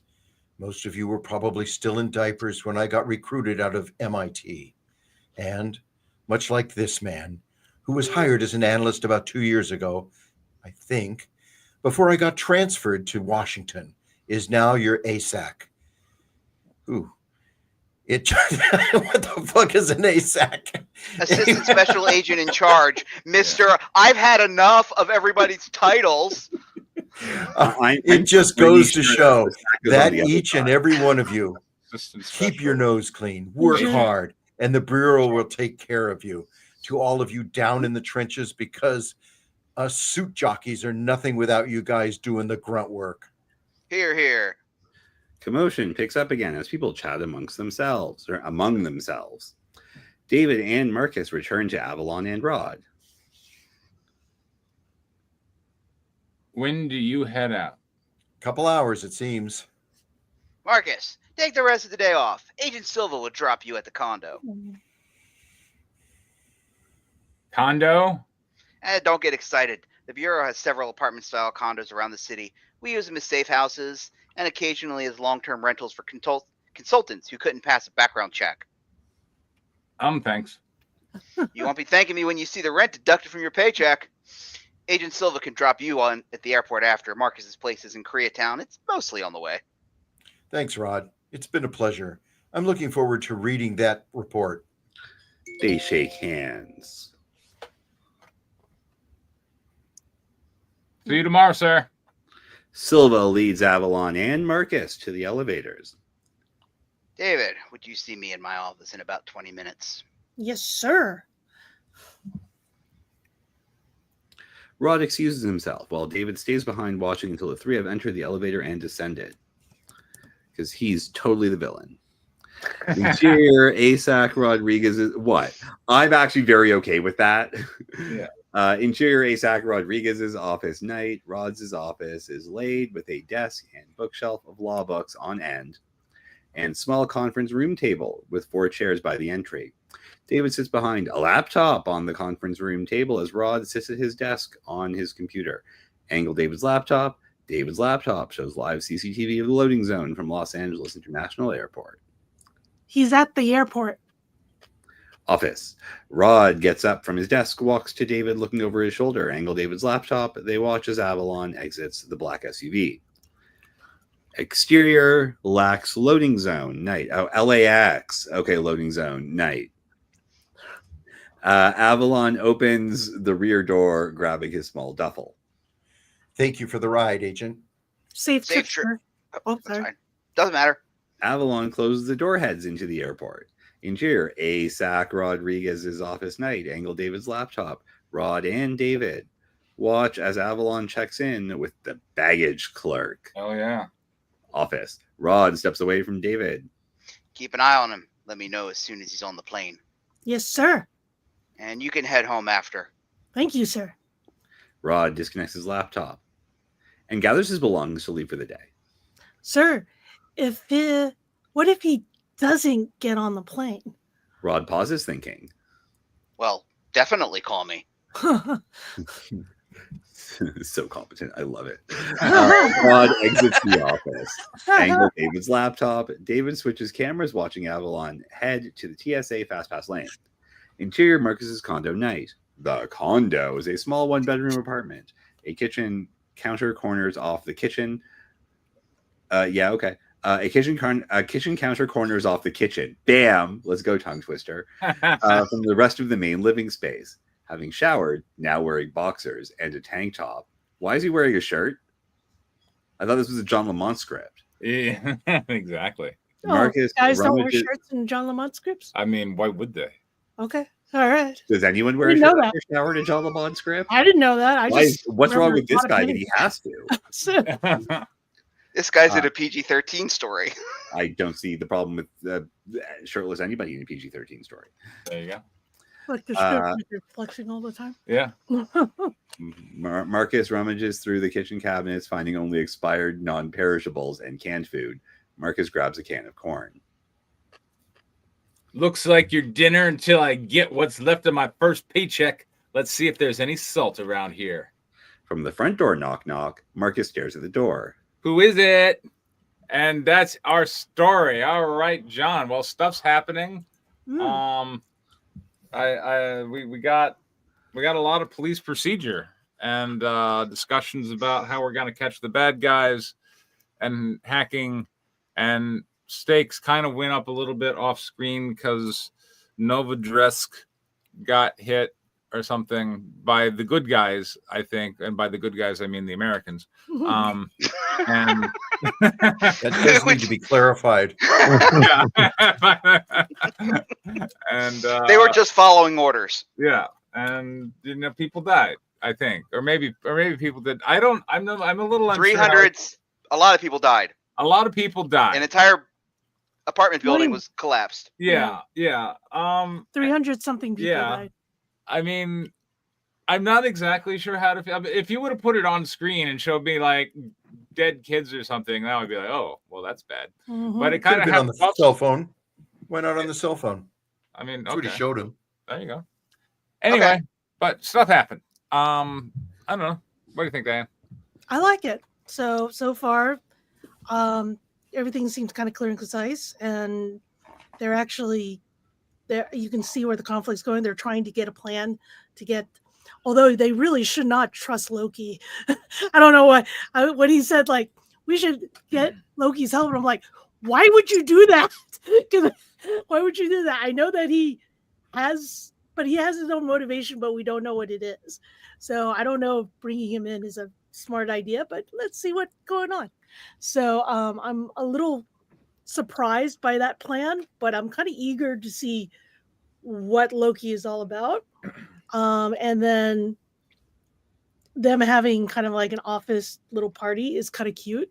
So there's at least some camaraderie in that.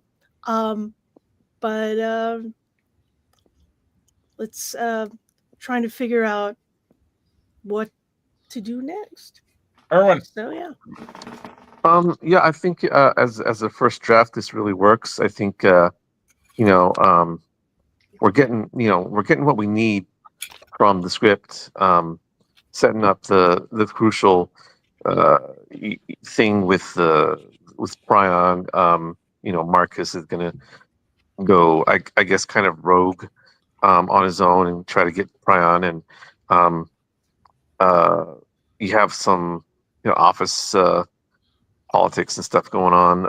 Avalon is being watched. That's always a good thing. We're wondering what's going to happen with that.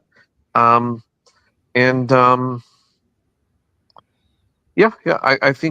think that there's going to be more as John gets into the second and third drafts of this. He's going to add a little bit more nudity, like flavor regarding like people's personal stories, and the tension and the intrigue is going to be ratcheted up. So I think this is a good scaffolding for what is going to come. So yeah. Robert. Perfect term, scaffolding. You've started to add some layers of things that are going on. There's the public high-profile vengeance on whatever the hackers were in that unpronounceable town. And then there's also the issue of who the fuck Loki really is, as I've tried to guess before, and why they're so interested in him, and why it's somewhat guarded, and why there's little moments of when there's resistance. Well, let's just do it this way instead, trying to channel energies from the others, and then the inter-office or inter-company politics that are clearly evolving, and suspicions that are there. So you've layered a lot of things that each of them, as Danny likes to say, will need to be paid off at some point. Danny. I'm sure I missed a block last week, but I do like the introduction of David, especially to keep Gonzalez out of the story and to help keep Marcus and Avalon together. Having them be involved in the conspiracy is really cool. I'm sure there would be a way to shoot, for example, the speech scene in a way where, like, yes, everyone's staring at him, but who's the bad guy, and like have that be really tense. That could be really neat. I quite liked that we have the public reprisal and all this background stuff going on, and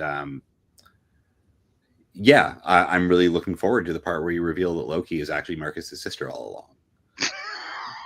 That's totally what I looks think up to her big brother. I totally think that is like stuck no, it's Avalon like the whole time. What else? I'm tagging Avalon as Loki. Better is that she's going to learn how to hack. And Rod knows. Her big Rod knows it's Avalon, and he's suspicious the whole way.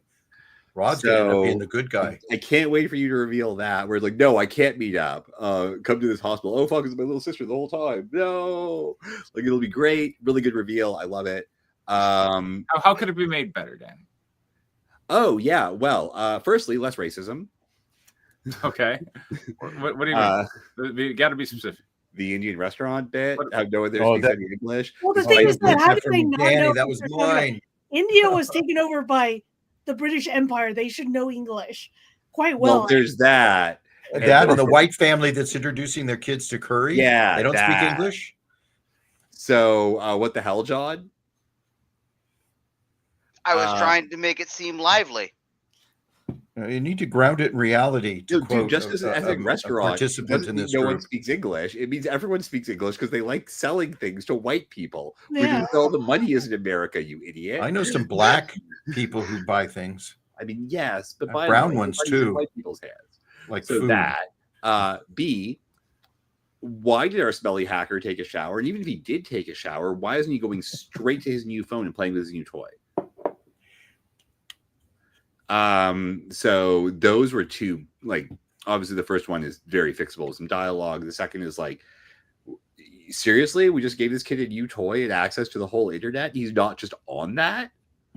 The FBI is monitoring his phone. It depends which one he uses. But like, maybe he only has one. Well, for now, but like also, yes, for now. We also pause it. Hold up. We have pause. We have switch locations. Time can have passed. He has the blessing of Avalon. The FBI is clearly too busy monitoring Avalon. He shows up, takes a shower. There's a knock on the door. That's got to be the new phone if it's not already the new phone. It's the new phone. Yeah, he hasn't gotten it yet. Fine. We should still be shirtless. You fucked that up. And then I think you went back to like people just talking about the hot girl while at the office party. So like cute, but I'm pretty sure you've already introduced her as the hot girl. Yes. I'm sure there's been pages that happened in between, which means you should have already had that conversation after the hot girl left when someone made fun of Marcus. And this office party has to set up that actually shit is way higher stakes than Marcus is being led to believe. So, you know, someone would like try and see if Marcus could be on anyone else's side. Like, oh, do you want to get a date with her? Just give me a call. I can hook you up, like that kind of thing. Or like anything like that. Like, does Marcus want to align himself in office politics with anybody else? Is if he's going to be that important and Avalon has already spent some substantial time with him, seems like the sort of thing you'd want to put in a really tense office party scene. So that could be interesting. And would sort of implicate Marcus more instead of having to just be a third wheel of this whole thing. So like cutting away from the speech, someone's trying to recruit Marcus. Like that makes office politics tense and interesting. Every time anyone goes back, you don't know who's watching whom or why. Right? Like you got to like really press on that. And if you think you're being, okay. Sorry, Robert just posted an interesting thing in the chat. Speaking of, I got an email from Dallas pitching me a script. Hey. So yeah, like you might think that you're doing well to be subtle. You actually want to be oppressive with this stuff, because if it gets shot more subtly, that's not your problem. But you want to make sure all the seeds are there and to like really get the vibe out. And because you're in a thriller, because you're in Act 2, you've already done the fun part, presumably, where someone hacks some kind of Gibson. because those were probably the pages I missed. So yeah, now is the part where you're like, okay, guys, now it's going to get real serious and it's going to implicate all of our protagonists. And you haven't implicated Marcus yet in any of the FBI drama. Robert. Too much step-by-step detail of things that are going on in action scenes. It's over-described at this point. And so we got to get lost in these as it was read and as it was written. It felt, too, I'm going to say pedantic, step by step by step. There's some things that you just have to say they go from point A to point B and leave it in the hands of the director and the actor to figure out how to block it and film it. But as far as the structuring of it goes, it's you're almost overstuffing the turkey when it comes to putting in like the scene of the party scene.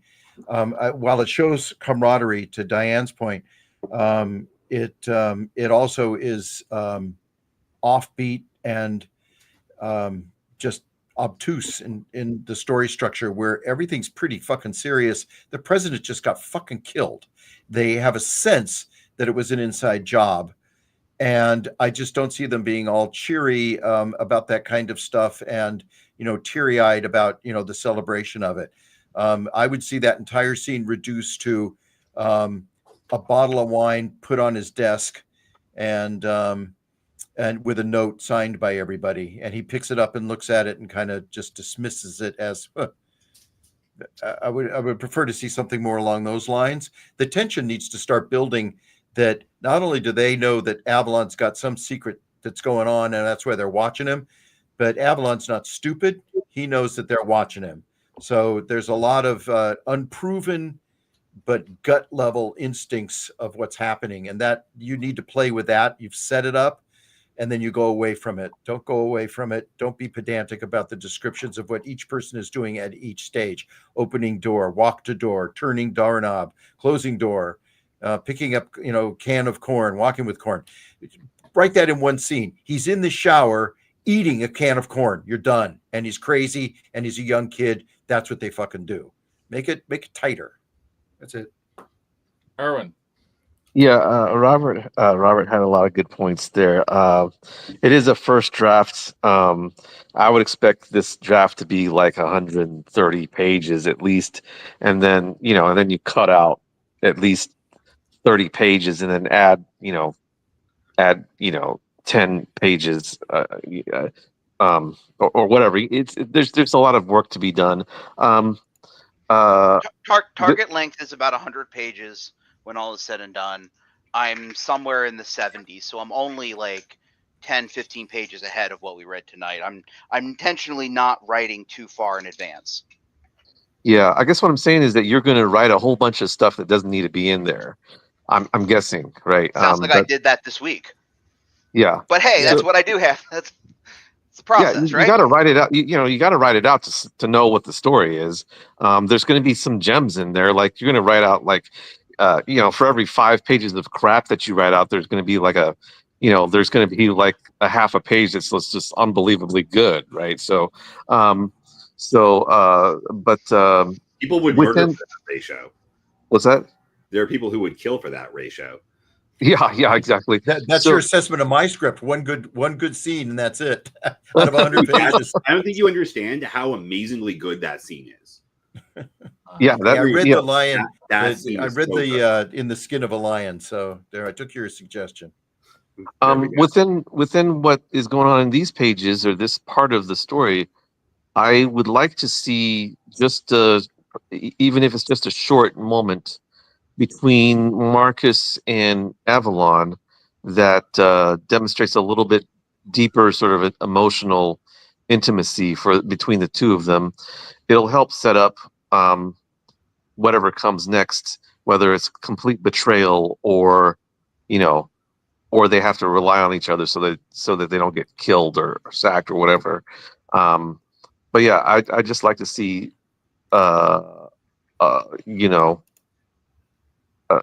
20 seconds of that at least. So, but that's my main thing right now. So that's all.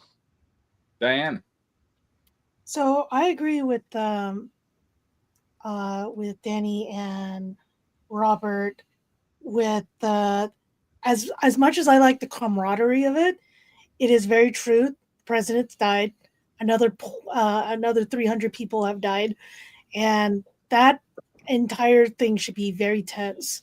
Like suspicion should be all around, and I also feel that like everyone's a suspect, and I don't think.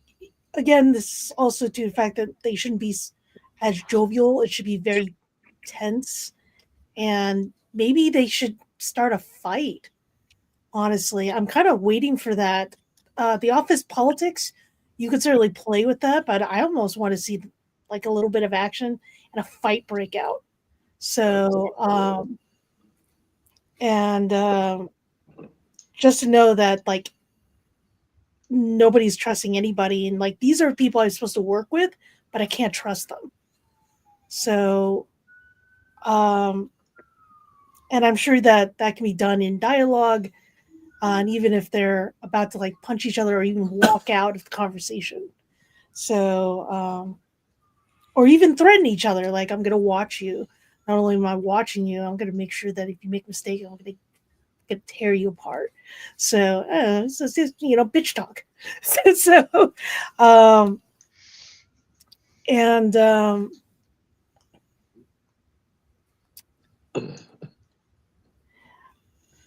I just feel like it. I think this entire. I feel like the scene could have a lot of suspense and a lot of dirty dealing. And I do agree that you should be. I mean, like they're trying to kind of like knock each other off, and there's also like with office politics, someone's always trying to get ahead of you, trying to tear you down, something. And I do agree that talking about the hot girl, I don't know why that scene's there, unless she appears. Is she in the background? Because that's not what the script says. But is that the reason why the conversation came up? No, when we introduced Hot Girl, she was basically telling Marcus that she was the head of the cyber task force. Yeah, but she's not at the party though. But she's also not the head of the cyber task force. That was the point of the whole scene. Oh, okay. So when she introduced herself to Marcus and to the audience as a straight up liar, got him to admit to classified information, which she then teased him about. And that's kind of she has her role in the story is kind of like what Marcus could be if he plays along with the office politics. There's and that's kind of like when he's, because basically toward the end of Act 2, when shit hits the fan, Marcus is basically going to cut his anklet and run. So okay. I need to build. And basically that happens shortly after he has a conversation with Hot Girl, because she, like him, is a felon, has basically nowhere else to go. So she's kind of stuck there, but also she's accepted that and that life. And her kind of role in the story is to show what Marcus could be if he just accepts and goes along. And that's going to be like toward the end of Act 2 is like one of the big crisis moments that he's going to have is, okay, do I just accept what happened and go along with it because it's the easy way, or do I do what actually has to be what do I have to, or should I do what needs to be done despite the consequences, even if it means I go back to prison? So that's kind of her role in the story. Okay. Uh, Are we able to but- have like a foreshadowing of that in this that party? that was kind of in the first scene where we see them. That's kind of where she's introduced. She's hot girl, but she wears an anklet. We get to know her a little. Maybe I do have another scene with another scene written between her and Marcus where he's kind of dealing with that crisis moment, and she's basically trying to tell him, it's okay, it gets better. Can I pitch an idea? Sure. Yeah. What if the person talking to Marcus is actually her handler, who's like, so what do you tell her? Right. And then we use that conversation as a jumping off point. Yeah, she's sexy, but she's so good at this. Man, it's so good she played along. You should do that too. Come work for me instead of Avalon. Well, isn't that what David does? David's in charge of the cyber task force, right? Yeah, but like being explicit of like someone sent that woman to, even if it's not actually on purpose. Oh, a test. Okay, as a test for so Marcus. The way then you've got a conversation that gets to be both about that woman and also about these vicious office politics. And I think that might be a way to sort of accommodate both if you really want to, have that woman be a thing, right? So when I originally conceived the scene, I kind of conceived it as that's her thing. Her thing is whenever the new guy comes, doesn't matter who they are, whenever the new guy comes, she approaches them, she spins some tale and gets them to, admit to something embarrassing or something that they shouldn't admit to. Like that's kind of her thing in the office. That's like her role. And it doesn't really matter who it is. She doesn't have to be prodded. That was just kind of what I was going for, was that's just her thing. Like her thing is she razzes the new guy. That is her thing, but you level it up by saying that was her thing and she was sent. She reports to someone. Yep. That was her thing and it was on purpose. She's got a leash. So it wasn't not just an ankle, but a thing. leash. You start with a casual, that was her thing. And then you make it more complicated by saying it wasn't casual. Someone sent her and it was probably that guy. So whose side Avalon is needs to say that. Avalon needs to say that to Marcus.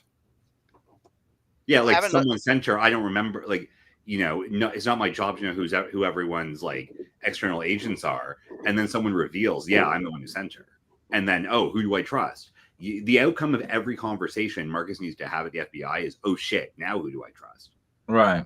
And yeah, my notes were going to be, I feel like we're 50 pages in, and Marcus is spending a lot of time in meetings or having meals and talking about stuff that's happening somewhere else.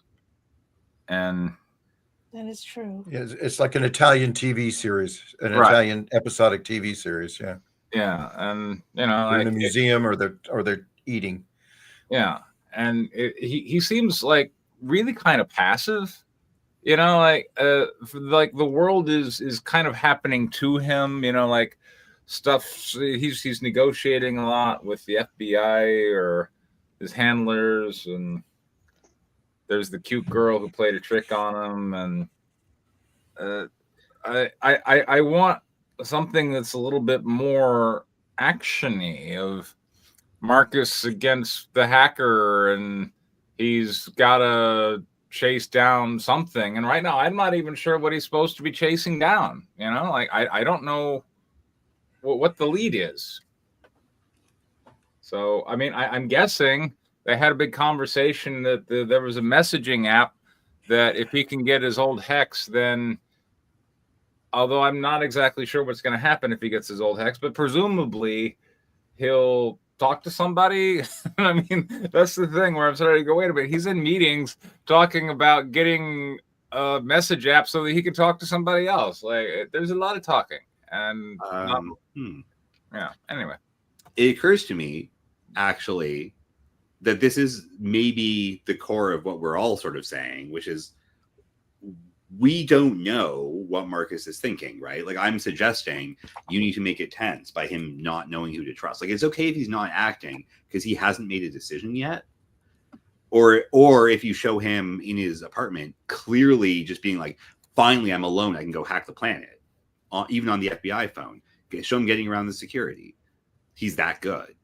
Like, so either he's holding off until he can go do his own thing and hack the planet, or he's holding off because he thinks maybe this is the right place to be, and now he's got to figure out if this is the right place for him to be that person. So yeah, it's more that. Yeah, well, again, so that means you need to you need to see during that speech everyone having the knives out. Before that speech, everyone having the knives out. Oh, we know you can't drink, especially after that time that blah blah blah blah blah. You got drunk and killed your wife. Like, have everyone talk smack to Avalon while praising him, even if it's a joke. Have people behind his back trying to recruit his people, Marcus, to his side. Right? Everyone who talks to him might have been sent by somebody else. You need to fucking lay that shit on and have him be like, fuck, I don't know. There's so much going on. I just want to deal with computers. I'm so bad at this. And then, you get to the fun part, which is him being alone. He gets to do stuff with computers.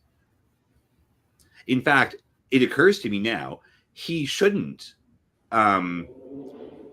we shouldn't hear a knock on the door. He should arrive at the door and the box should already be there. With the computer, or with the phone. That's the moment of either, and we don't even know at that point whether he told Loki where to drop off the phone, or if Loki already knew. That would be interesting. That adds a level of paranoia instead of before he's even there. That's some classy shit. Someone's really got their shit together to do that. Or Loki is evil and actually is David or whatever, right? You got to keep, so it's either, you got to keep the audience guessing, and that means having apparently normal things happen in a very abnormal way. That flirtatious conversation was actually a trap, and it was more than a trap. It was a trap that something else happened. That retaliation by the government was mostly just political theater, and actually it's the FBI who's fixing this, even though it's international and it's kind of the CIA's job. It was. That was why the NSA was in that other scene. Sure, yeah. That's cool. That's what that whole thumbs up. I got you. Moving on. Marcus hasn't been around normality for what, 8 years? 3. That's still plenty of time, right? Yeah. He's a teenager. That's like a fifth of his life. Yeah, he's 17. Oh, I didn't know that. Right? That's a big proportion of his life. So and they're talking to him about spanking that girl's ass and protecting him from drinking. Interesting.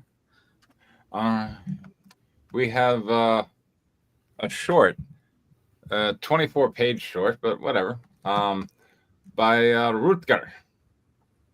All right. Okay. All right. So we're doing 1 through 10 of 24? Absolutely. All right. John, take it away. All right. Black screen radio announcer. Despite the official abolition. Oh, thanks everybody. You guys were very helpful. And you gave me some ideas, which I'll have to play around with my brain later. Black screen radio announcer. Despite the official abolition of capital punishment, authorities confirm a final exceptional measure will be carried out tomorrow. Details remain classified. Fade in. Act 1. Waiting for grace.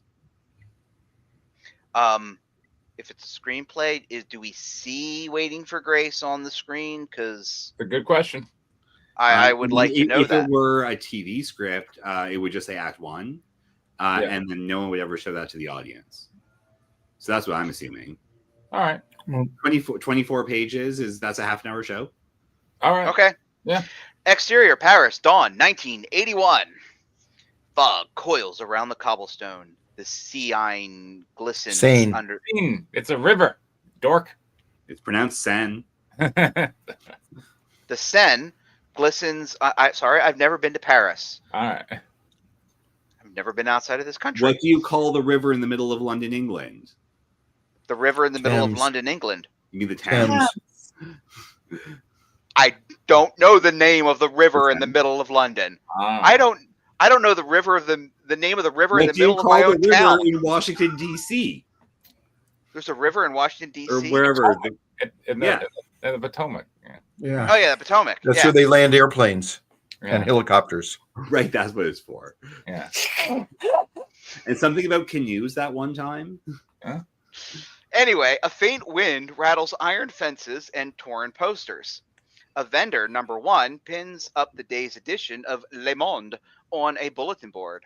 La guillotine abolished tomorrow, final execution today. Below the headline is a grainy photo of Claire Lamanchand, late 30s, in custody, bruised, defiant. A mime, 40s. Oh, I hate him already. He's the bad guy. Yeah. Stands still nearby, face painted white with a single black tear beneath one eye. See? Teardrop tattoo? That's how you know he's evil. Yeah. Scars peek faintly beneath the makeup. Oh You yeah. want to know how I got these scars? Do it. His eyes lock on the poster. He knows her. See? Told you. A blink, a tremor runs through him. Subtle, but total. He reaches for the image, misses, sways just slightly as if the ground shifts, steps back, breath caught. So he's a mime when nobody's around. The street falls silent. Faces blur past. Only her image stays sharp. He presses a hand to his chest, like something inside just broke loose. Drops to the curb. No act, just stillness. Okay. Exterior, Prison de la Santé. Morning, cold, symmetrical, oppressive. Interior, Claire's cell, same. Small, damp, no window. Claire sits on a cot, her hair is cropped, her posture straight. Across from her, a priest finishes a prayer. You may still speak with God, even now. She looks at him. No anger, no fear. go, Claire. God wasn't at my trial. No, he wasn't. Dun, dun, dun. Flashback. Interior, police van, night, years earlier. Dim interior, rain splatters the windows. Claire sits handcuffed between 2 officers. The officer on Claire's left, 40s, holds a clipboard. Just sign. It's done either way. Claire doesn't even look at it. I won't confess to a lie. Suit yourself. He tosses the clipboard aside. Claire stares forward, face unblinking. Interior woman, cell night, back to present. She exhales. Why isn't it Claire's cell? What happened to Claire? Her name is now Woman. Keep up, man. Exactly. And apparently, woman exhales a slow, steady. Well, apparently looks people down at her suffer wrist. concussions in the back of vans, but we're not complaining about that either. A thin line of, well, I mean, if corrupt cops. I mean, hell, I'm writing a story about the. A thin line of dried blood crosses her wrist. They didn't want truth, just someone to blame. Exterior city streets. The meme peels off his costume. Oh, no. I think it's it is a meme, yeah. I'm reading what's on the page. The meme peels off his costume, revealing Meme worn mine? civilian clothes Yes. Oh, underneath. mine? From a nearby trash bin, he pulls a scrap of cardboard. With charcoal, he draws a single bold line from a street corner to the prison. He unfolds the paper and starts walking past cafes, past tourists, past posters for movies and politics. Step every purposeful, every second ticking. Why isn't he still a mime doing this? That would be hilarious. You know what? He's not speaking. Just like, Bonjour de Grasse. Flashback. Interior Paris back alley. Night years earlier. Rain lashes the streets. Yellow lamplight flickers over the garbage bins and puddles. A younger version of the mime, unpainted and is dragged by 2 cops in uniform. His coat is torn. Blood on his lip. He doesn't speak. Doesn't fight. A third cop follows behind, holding a truncheon stick. See, nobody likes my. See. Sick of these freaks cluttering the corners. Can't even scream like a man, filthy beggar. A figure walks out of the shadows. It's Claire, early 30s, fierce. A bag of groceries lies behind her. This is like serial twins? She moves between serial twins. I think this is serial twins. I think it is serial twins, but actually, like, not awful. No, it's just a bag of groceries with cereal in it. There you go. Oh, there's no twin. No, but she's going to do serial twin stuff, but she's only Serial one girl. person. So that means we don't have to be confused why there's two when there only needs to be one. Wait, Anyway, does that she mean moves- Rooker actually took our advice? We have an avalanche. I feel like of that didn't backhanded happen. compliments. Okay. So, Sorry. She moves between the cops and the mime. He's done nothing. Let him go. keep walking. walking, There's nothing to Goose. see here.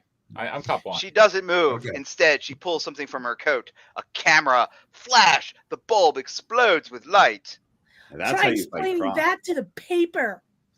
Tense silence. Yeah, except in Paris, they don't have freedom of speech and freedom of the press. They Constitution very doesn't much do. exist there. The What? meme's nose The drips. meme's nose drips blood. Yeah.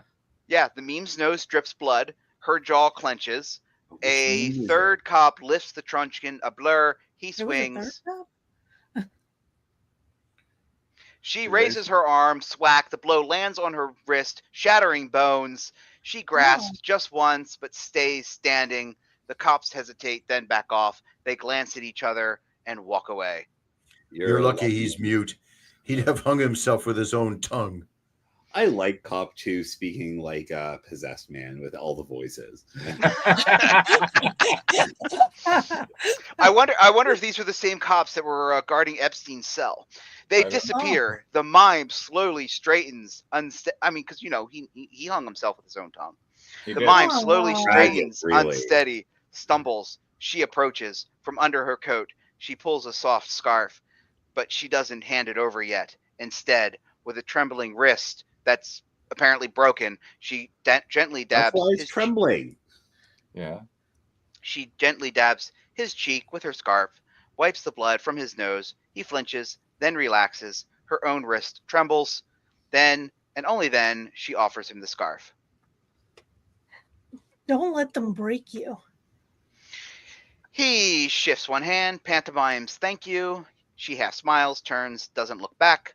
Exterior park bench night present. The mime sits alone. He opens his sketchbook. The first page crackles. A drawing, old, almost worn through. Claire dabbing his bloody cheek, the gesture that saved him. He stares at it for a long beat. He then turns the page, blank. He rips it out, draws, fast, focused. A map, a plan, a mission. He tears the scarf she gave him years ago into a strip, ties it around his wrist, a warrior's binding, a silent remember that grace comes at a cost. He stands up. Interior crowded metro train night, dark tunnels flickering overhead lights. The mime stands among the strangers, invisible in plain sight. He clutches a worn sketch of her face. His reflection flickers across the metro window, a man chasing ghosts with nothing but silence and doubt. Exterior city courthouse night. He moves through shadows, climbs a side gate. Back to the descent. Exterior Dun, dun, courthouse. dun. Basement window night. Rain streaks the glass. The mime appears through a dusty pane. Shelves No, of he peers through a dusty. the mime peers through a Yes. dusty pane. Yes. Shelves of Oh, case. sorry. AI got powered somehow. Yeah. You can turn those features off, you know. Oh, I didn't know. I'll try to do that. sometime. The little X on the side, you can get rid of the tool panel. Oh, cool. I'll do that. Yeah. There we go. Yes, that's much better. Oh, okay. Okay, so he creaks, slides without a thin blade, works the latch, creak, creak, click, creak. The window groans open. He slips through. Interior courthouse basement, archives night, dark, still. Only the faintest light flickers through a high, grimy window. He moves like a ghost between metal cabinets, guiding himself with a pocket mirror, catches the slivers of light. Overhead, fluorescent tubes hang dormant, silent, unlit. At a shelf, he pulls a lighter from his coat, flicks it. A small flame reveals a box marked Claire Lemonchond, sealed. Inside, a weather fold stamped evidence withheld, see subfile B. So nice for them to keep this withheld evidence on site. A typed witness list, one name crossed out in red, meme, Russell, neighbor. Madame Roos. Mademoiselle Rousseau. Oh, No, Mademoiselle is with L's. So it's Madam. That's Madam. So she's Yeah. married. Madame Rousseau, the neighbor, is married. Yeah. Yeah. Okay. Press ID, Elise Foreigner. Fournier. It's French. Address. She's the foreigner. Okay. Address Look, scribbled on the John back. reads French like 47. Spanish. Don't even. I don't speak either of these And then languages. the rest of So the time, you read it like an American. Don't you live near like French speakers? No, he No. does not. no, He does not. No. no. Closest you get would be Spanish, and Yeah. I don't really speak Spanish. Oh, you're in mine. Florida, aren't He's you? in Florida. Yeah. Yeah, Yeah. yeah. No, there's no French. There's no not. French in. Oh, they're in Louisiana. Yeah, okay. Louisiana. There's a few states. And they are in Louisiana, but I would also have to have lived there like a long time and talked to a lot of people to get that. Like that's It would be Cajun anyway. Le bon temps brûlé. It's not that different. it's close enough. And like it's like Canadian French. It's the same as like France It French is- is different from Like, Canadian French. Cajun French is definitely as fucked up as Canadian French. I agree. Yeah. Yeah. A mime takes the press ID, then scans the list, insert close on a torn photo, corner stamped Arch 71A. His eyes lock on the code as he reads flashback, exterior Paris apartment building night, Claire's POV, sheets of rain. Young Claire, I guess it rains a lot in Paris. Young Claire, soaked, climbs the stairwell, juggling groceries. Okay. I'm just Yeah. gonna say this once.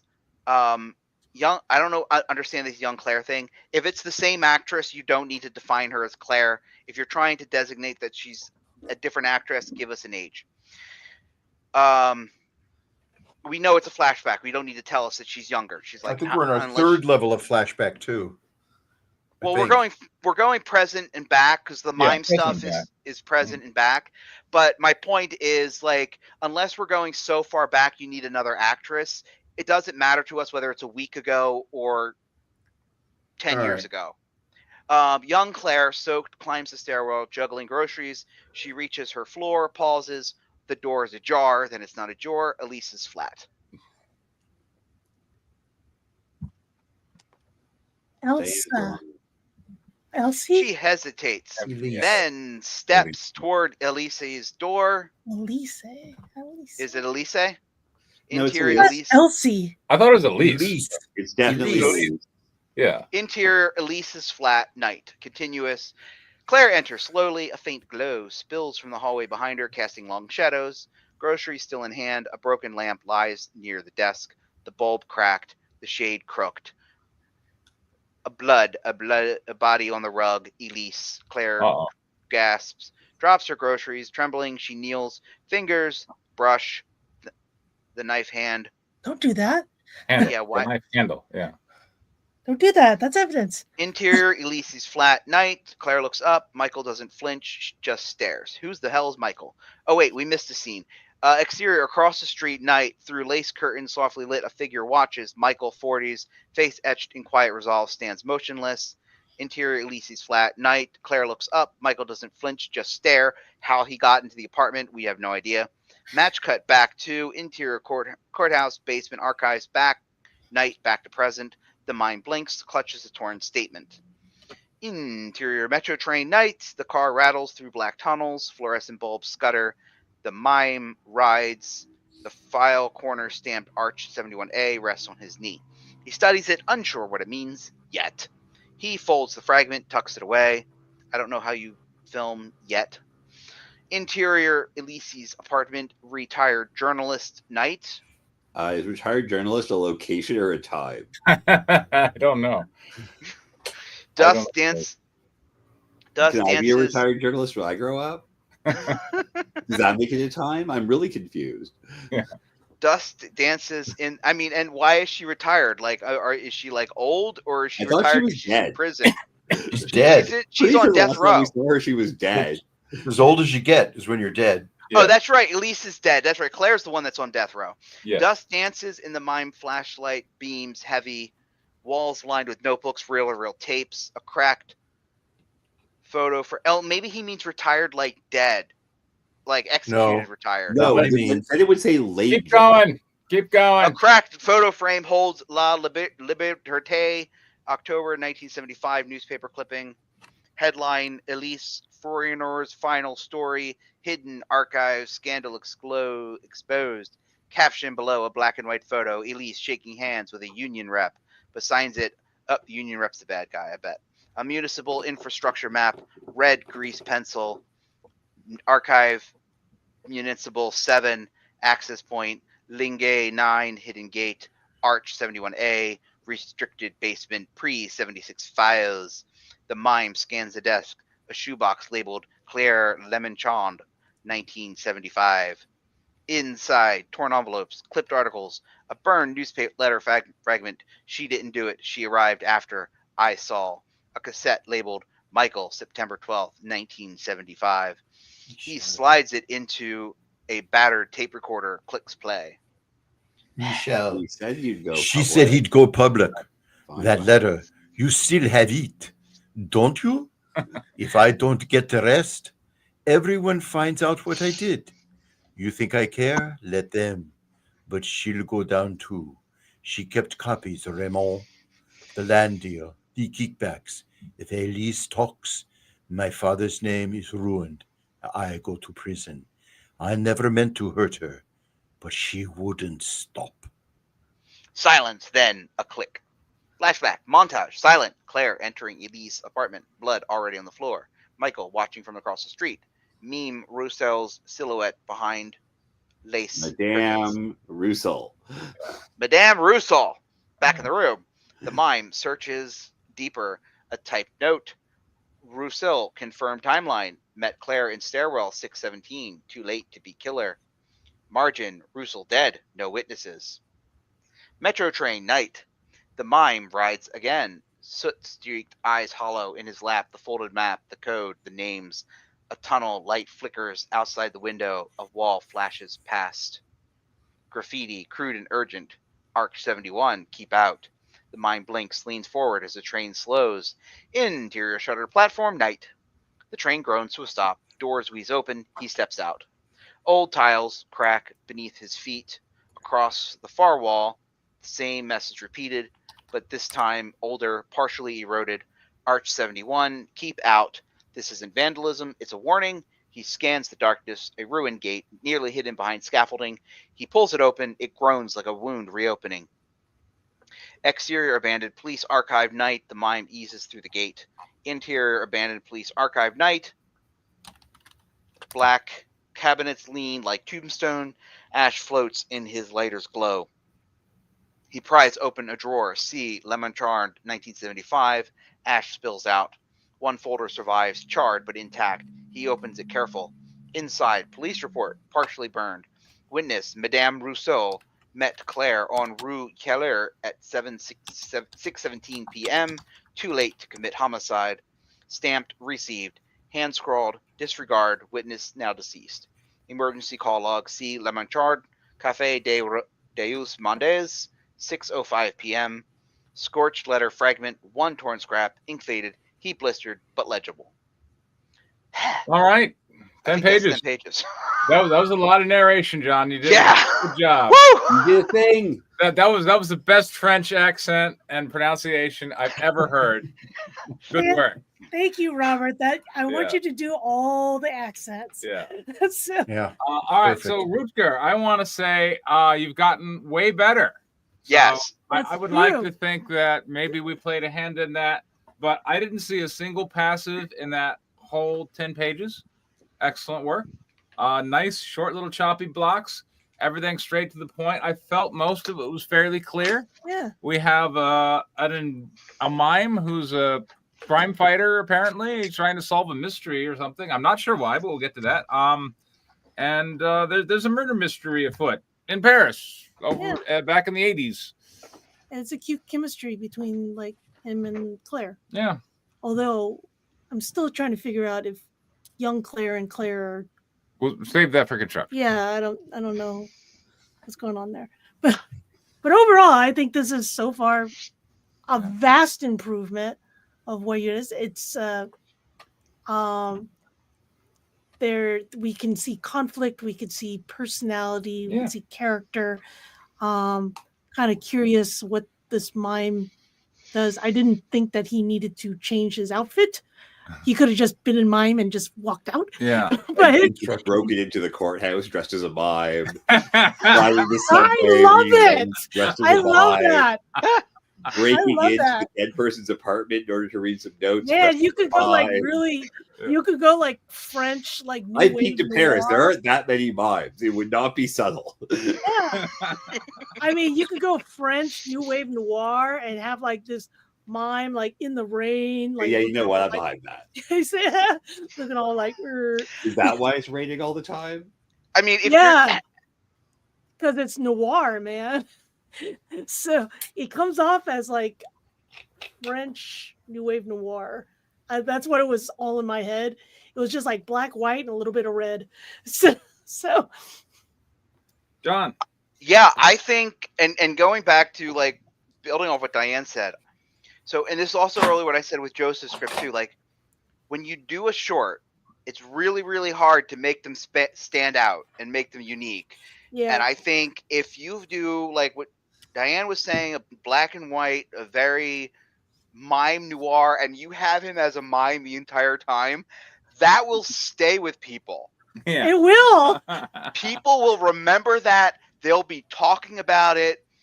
And I mean, I can't say that it's going to like, win awards, that concept, but it will stay with people and they will remember it. And I think for somebody, if you try to produce a short film, I think in the sea of short films, I think doing something that would be stand out, I think would really, really help you. And I think the idea, I mean, obviously he's mute or he's deaf. I think you kind of alluded to that because mimes aren't really actually mute. It's an act. But clearly, like, this guy was going to get beat to death and he was not yelling out. So clearly he's got some kind of either, well, it's the 70s. So, I mean, it could be, well, it depends on how old he is. Well, it's set in 1984, which is hardly the 70s. Well, no. What I'm saying is depending on how. Back to the 70s. That's true. Right. 81, I So- thought it said. I mean, also dressing up Paris like the 80s and 70s, incredibly cheap. Yeah.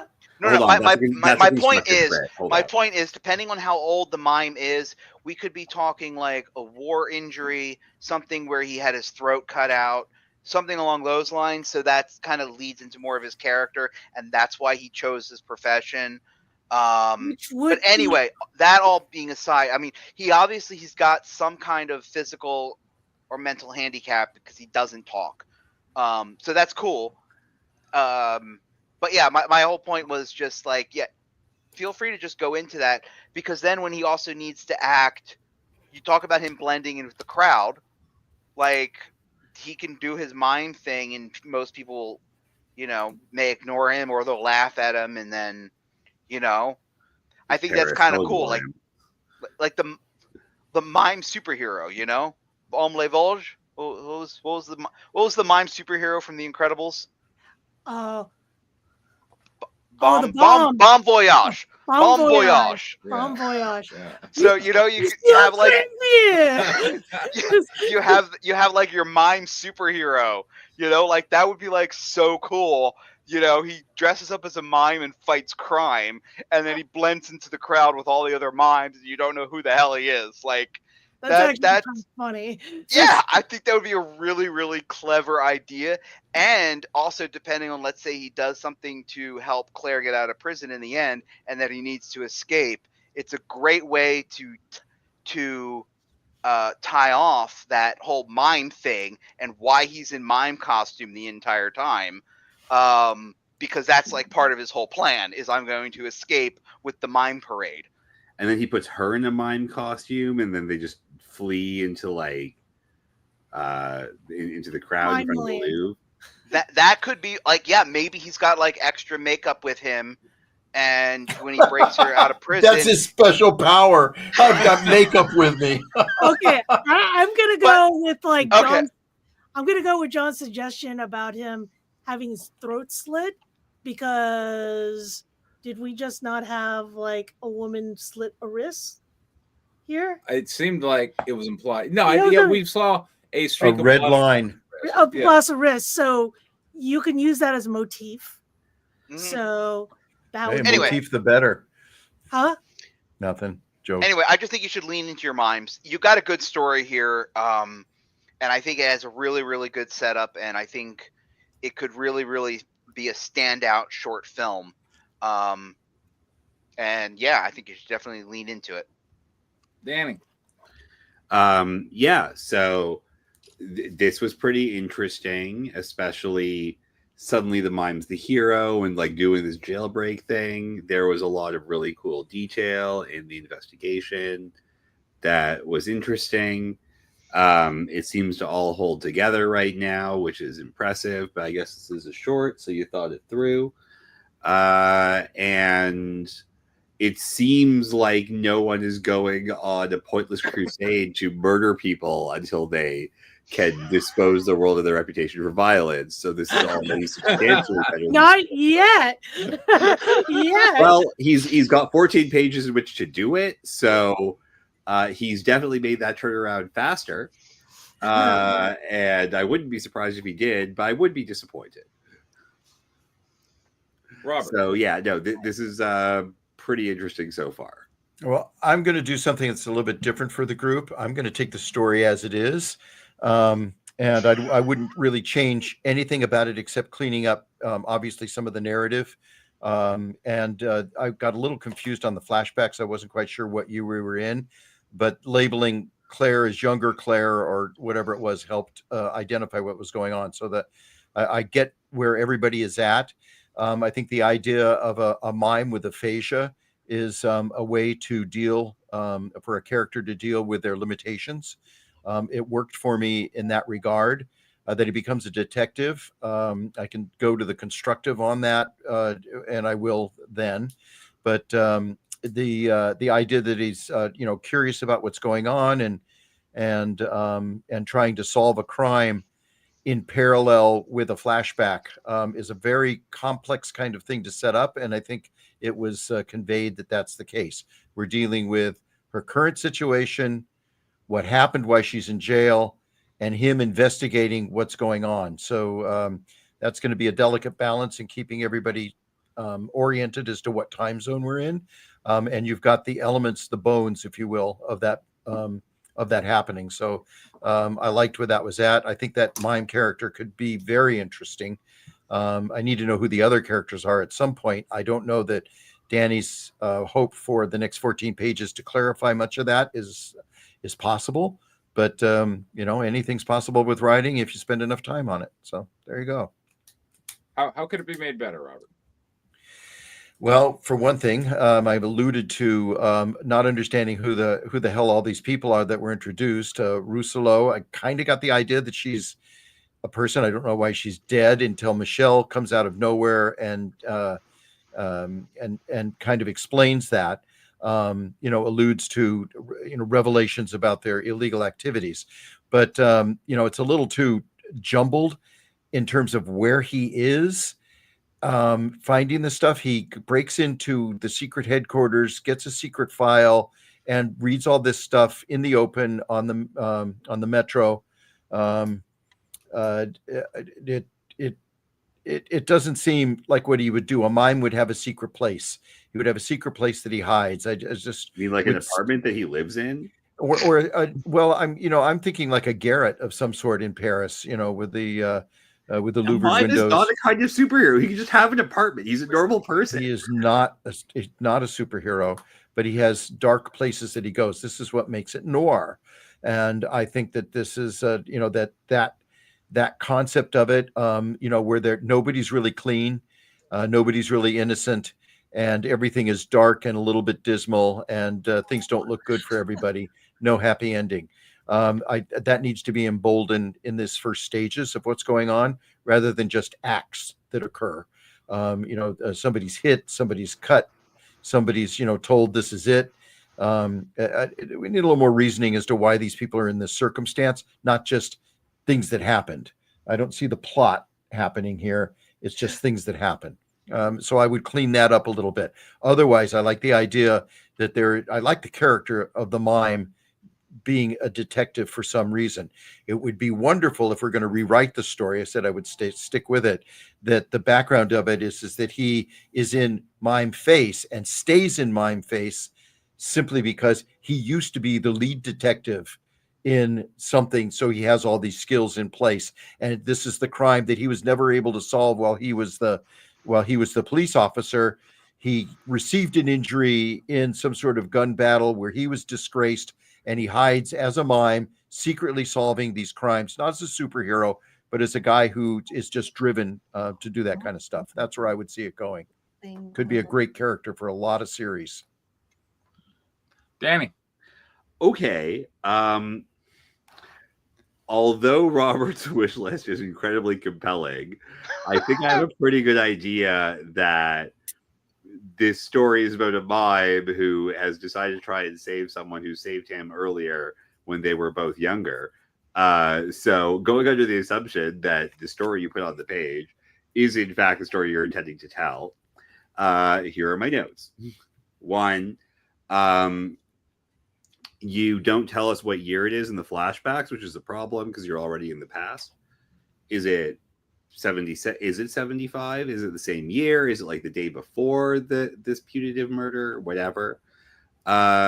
Two, like it's not really super clear when Elise dies, and if she's dead when what's her name shows up, and then how Elise is involved in other conversation stuff later. It's a bit too flashbacky too quickly, which is a huge problem structurally. As a film, you're expecting a lot from your audience. Mm-hmm. Audio logs are only a thing in video games, so the player can keep moving through loading screens or hidden loading screens and stuff, and so you don't have to actually animate a person or do facial capture badly. They're weird in film. So that's weird. Like, are we literally watching a mime listening to a tape? Because like, there's not a lot of listening to an audio log is hardly great, like compelling television. You know what I mean? So that's a problem, and that's half your narrative. But that being said, most of the pieces fit together. The real structural problem you have is that your entire plot hinges upon a pun that does not really work except for in English, and it's set in Paris. Arch as short for archive, fine. I guess you could write that in French. But it's not short for arch in French because the word for that is arc, and there's no H. So it's a completely different word. It's obviously a different word. That's not how French works. And going to a literal arc in a tunnel, while cute, doesn't make sense because the police don't hang out generally in tunnels. And also because that place, aside from the mystical vision that the mime sees, like would have no connection with the label of an archive box in the police archive. So again, it's cute, but it's a really, really weird problem to have. And I don't know why there's a hidden secret burned out police station in the middle of a subway tunnel. And that's almost as weird as the mime walking into a dead person's apartment that hasn't changed in 6 years. The landlord hasn't bothered to rent it out, and it's still full of all the journalistic claptrap and research materials that were there 5 years ago when the owner who we saw die on screen was murdered. So, okay, so your premise and your conclusion don't really follow each other. But once you fix those, you've got a really compelling middle. Yes. John. Yeah, if I can build on that, a lot of the police procedural stuff seems really off. So, like, what? Okay, so first of all, why was what's her face dead, killed? Now maybe we don't know that yet, or don't need to know that yet, but that seems a little weird. And again, we need motive not only for Elise to be killed, we need motive to frame Claire. And I'm not getting that either. She pissed off a few cops on the street, She touched the blade. Yeah, touched like the it knife. might not have She been a touched frame the job. It blade. may have just been accidental because she touched the blade. Because she touched the blade. And apparently the police, the Paris police, were very. Well, okay, yeah. no. It was a frame job because they intentionally withheld evidence. The evidence bag said evidence withheld. So evidence was intentionally withheld to frame her. The audio log clearly states that this Michael Michelle person either was involved in the murder, knew who the murder was, but knew for beyond a shadow of a doubt it wasn't Claire, and that was withheld. So if evidence is being withheld, it has to be withheld for a reason, which means they need Claire to go to prison for or be executed for a reason.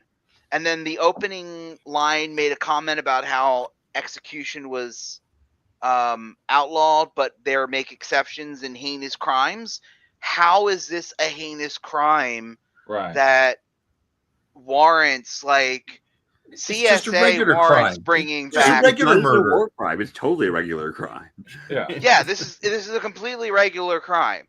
So I don't see how that matters. And if the whole thing, I feel like if the whole thing is they want to frame her and silence her, then a murder suicide would work a whole lot better.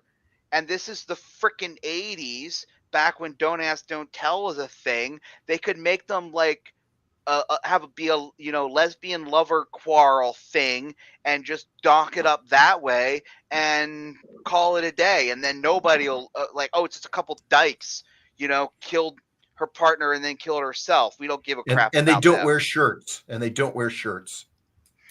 No one should ever wear shirts. That's obvious. Anyway, I feel like that whoever is going through all of this trouble for this frame job, there are easier ways to go about doing what they're trying to accomplish. It's all motivation.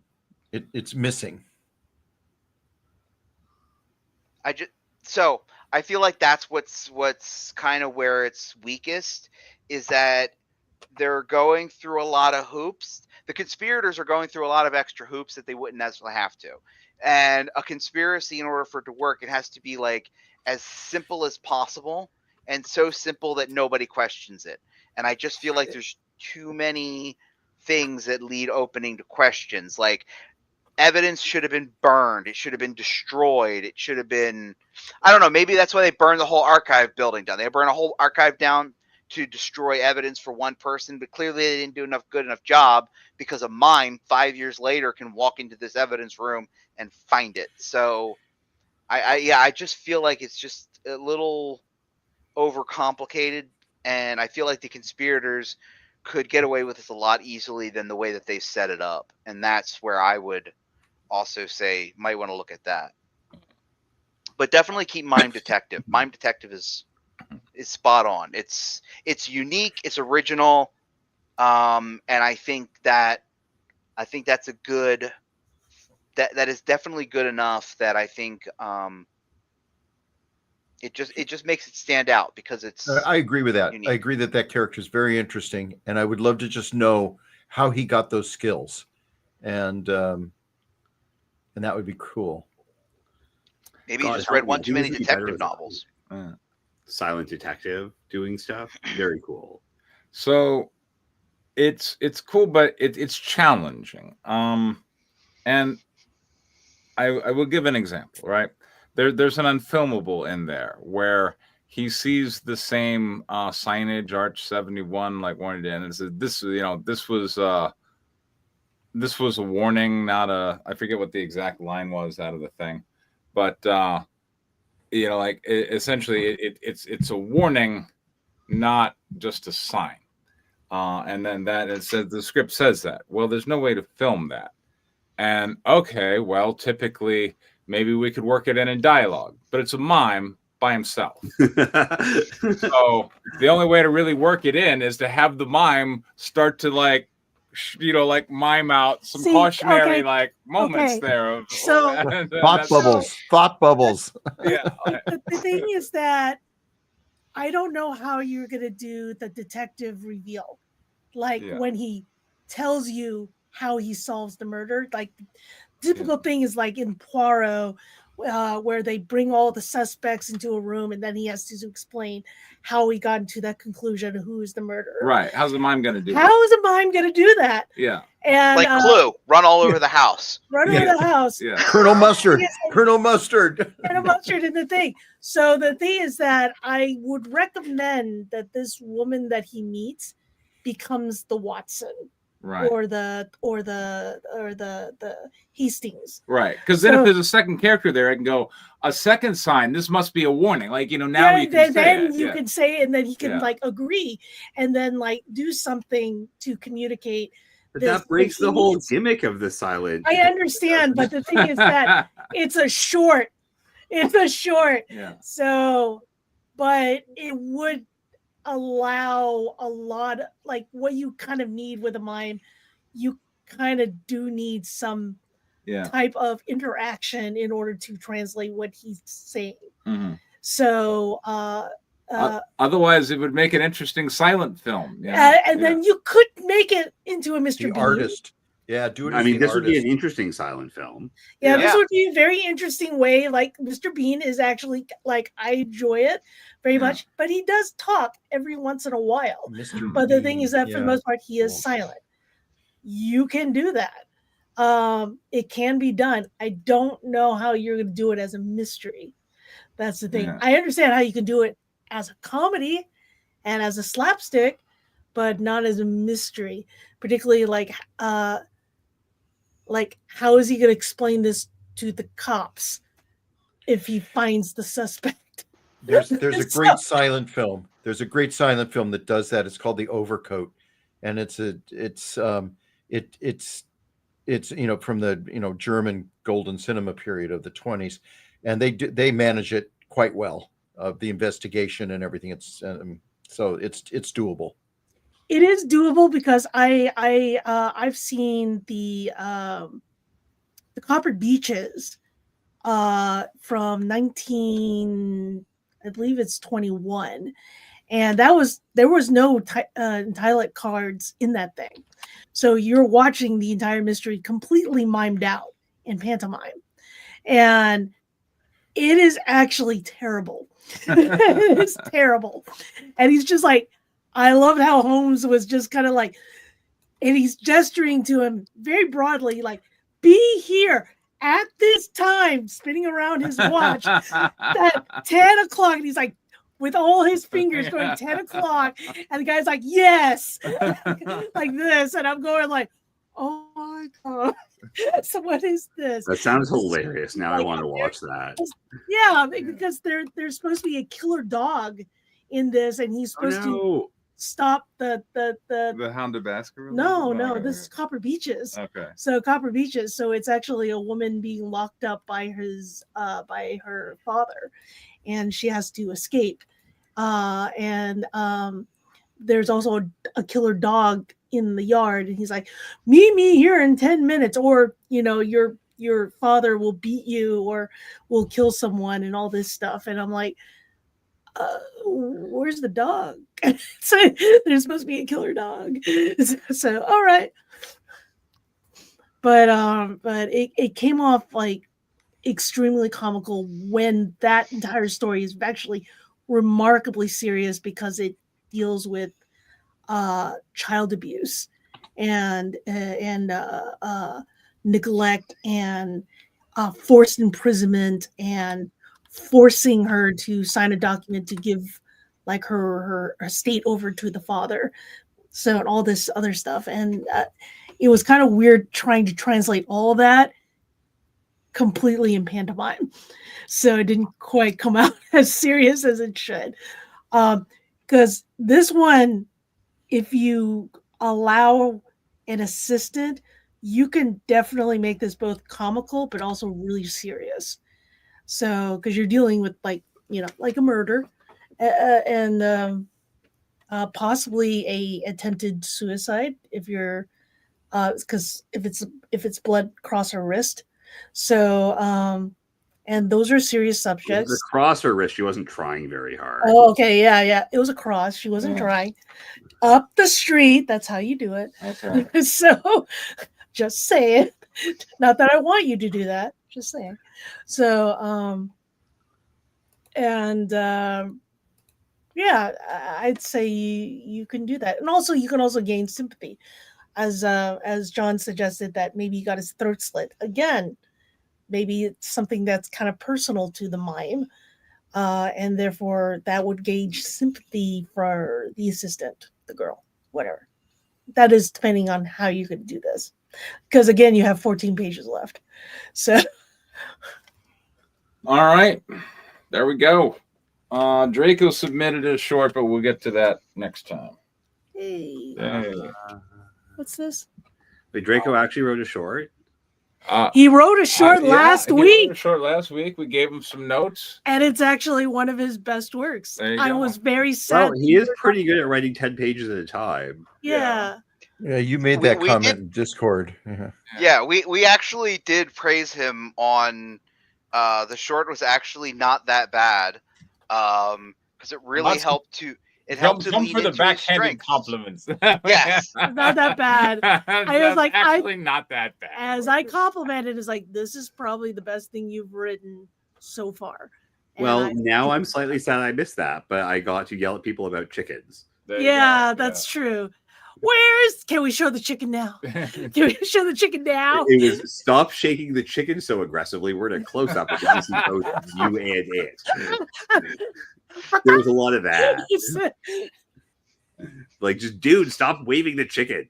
At least he wasn't choking the chicken. Well, it was fried though, chicken, right? Like chicken yes, it was indeed a fried chicken. Yeah, it was a fried chicken. Shake the chicken. Yeah, they were like shaking a literal chicken.